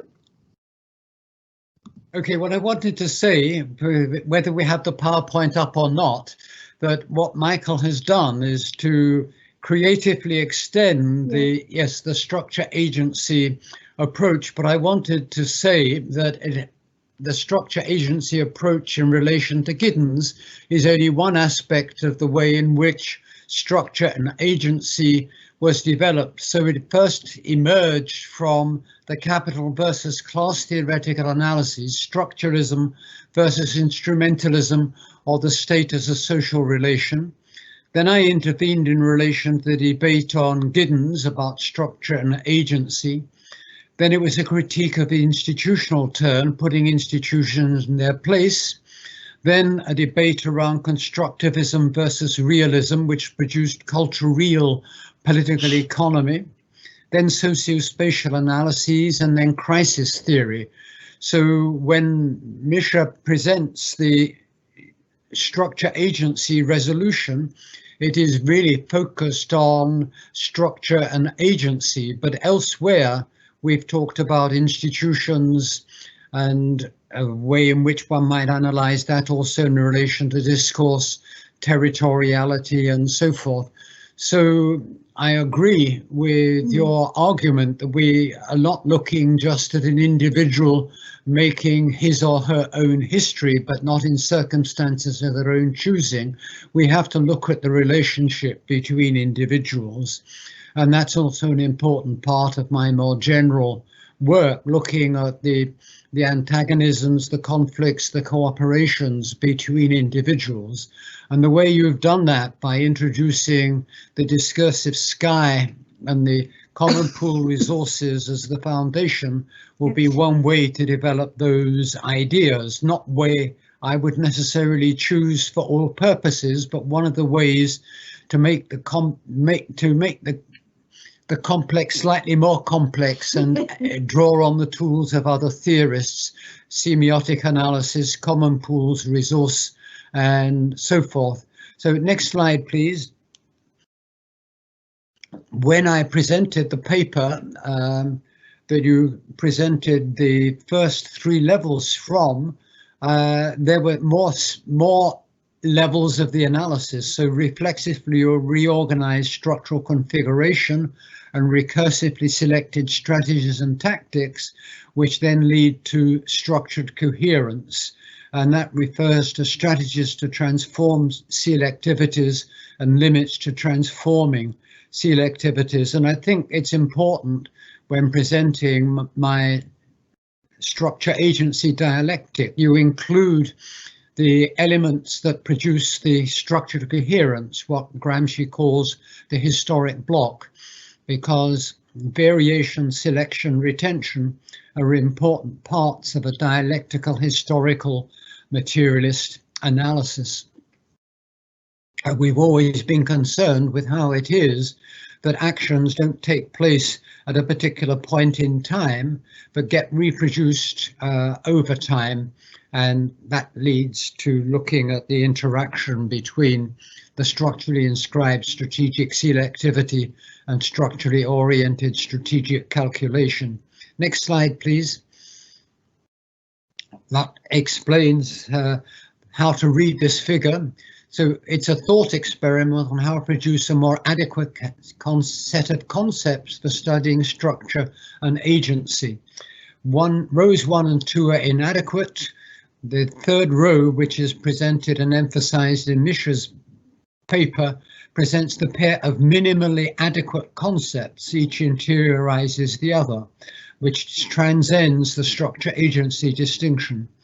Row 4 shows the dialectical connection through structured coherence and how one might elaborate this analysis.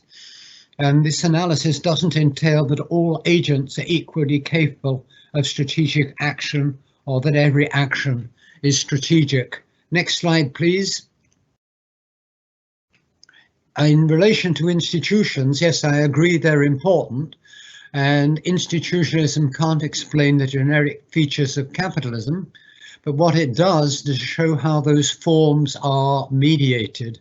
It is relevant then also to the how-why question, which Nailing referred to. Richard Marsden says that Marx explains why but doesn't explain how, and Foucault explains how but doesn't explain why. And I think that looking at institutions in their historical materialist context provides one of the ways of dealing with this. Next slide, please. Which brings us to how we might analyze institutions. And I think they're important for linking the macro level to micro foundations in individual agency. And also institutional analysis is more suited to specific apparatus, issue areas, policy fields, and so forth. It facilitates comparison and cumulative analysis of cases across time and space, but must provide more than contextualization for rational choice modeling. Institutional analysis is useful, even necessary, for sectors, branches, clusters, growth poles, regional specificities, and so on, which I saw that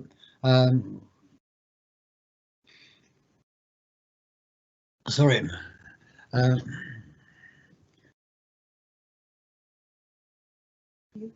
Yes, I've lost my voice. Bob was drinking some, yeah, give him a minute. Yes, give me a minute. Give him a minute. Yes, I've run out of breath. And institutional complementarities and micro foundations can also explain the relative stability of specific varieties of capitalism up to a point. And I think that's the last of my slides in response to Mishra. I think just I want to emphasize that the structure agency resolution is only one aspect of my more general approach of dealing with structuralism and voluntarism. Well, institutional fixes, we don't have time for that in terms of the time schedule available, because I think we're trying to bring in Leo Panich as well. So I'm going to stop there. I don't believe we've got Leo, but I'd like to say thank you to Michael and thank you again, Bob. I'm hoping that Leo will send us some comments, and I'm going to have to draw the occasion to a close to say thank you to all our speakers for bearing with us, for those who made it through, for giving their presentations. Thank you to our audience as well for bearing with us. Enormous thanks to Bob for performing as various different people, and obviously being able to do it with his incredible intellectual clarity. I feel we really did need at least the 2 days that we had originally planned just to do justice to Bob's ideas, but we'll never be able to do what I call proper justice to all your ideas. There's so many. And I hope we can all follow in the with the words of Juan Carlos. You know, I hope we can all be Bob spreaders. We will be spreading your ideas around in various different ways. in ways that hopefully will go on for generation after generation. You are an intellectual giant. I think everybody would agree with that. You're quite phenomenal. You work at high levels of abstraction that enable other people to concretize and fill them in. But the other thing is you are an amazing colleague. Imogen said that so many people say that. You are such a good collective player. You turn up and you really support younger colleagues and do lots of amazing teaching, and that's so important. It's interesting that lots of people referred to cycling metaphors, because you do race off, and you literally used to race off all over the place. And I think you are working at a phenomenal speed and a phenomenal pace.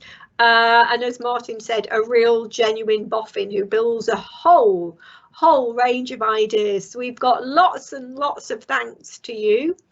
We will be compiling these speeches and we will be producing your best hits, because we want you to have a long and lingering legacy that is contagious. So thank you so much. If I can just interject briefly before you try and wrap up proceedings, Leo has put a message in the Q&A saying that he's going to write something very briefly. So if you can give him maybe a minute or so just to write in, and then you can perhaps read it out. That may be a fitting way to try and wrap up proceedings. That's great. You'll see, you probably I don't know whether you have been watching, Bob, but we have had some amazing comments saying, you know, what an incredible influence you've been on people's work from all over the world, actually. So we'll put those together so you can see them. And if people are in the audience would like to send us comments that we can add to this, we would be very grateful for them, because I think it's important that people realise what an incredible impact they've had. And that's you, Bob. Right, thank you. And I have to say that it's only by standing on the shoulders of giants that I've been able to accomplish what I've accomplished, because I've always been much inspired by many other famous theorists, obviously Marx, Gramsci, Foucault, Poulanzas and many others, and Neiling also. So we put back what we get back. And I think you follow that tradition in a wonderful way, and you know, add to it amazingly. And I hope we can keep circulating your work.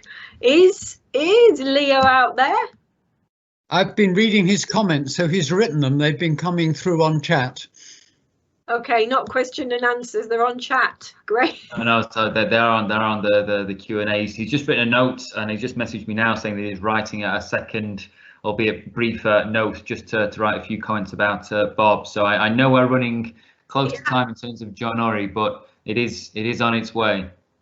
Yes, that is, for those of you who don't know, there's another department event following on from this, and that is the John Orry event, which happens annually at Lancaster, because John, like Bob, was in the department for a long period of time and helped shape it. They were colleagues together, writing in quite different traditions, I'd say, but nonetheless, really working to shape the department and making it what it is today. Okay, I haven't got anything. Have you got anything? Because we are going to have to. Not yet, Bev, not yet. Sorry. Well, if we don't get it, just so you know, Bob, Leo really wants to leave a comment. I think to recognise from New York your contribution. And he, as soon as the event was announced, he got straight on to us and said that he would like to be able to speak. By that time, we did have the whole timetable sorted, so it was difficult to fit him in, but we were going to squeeze him in for the last 5 minutes. And now we're going to hopefully... No, his comment got cut off. I'm guessing anonymous is Leo. No, that's Bulent.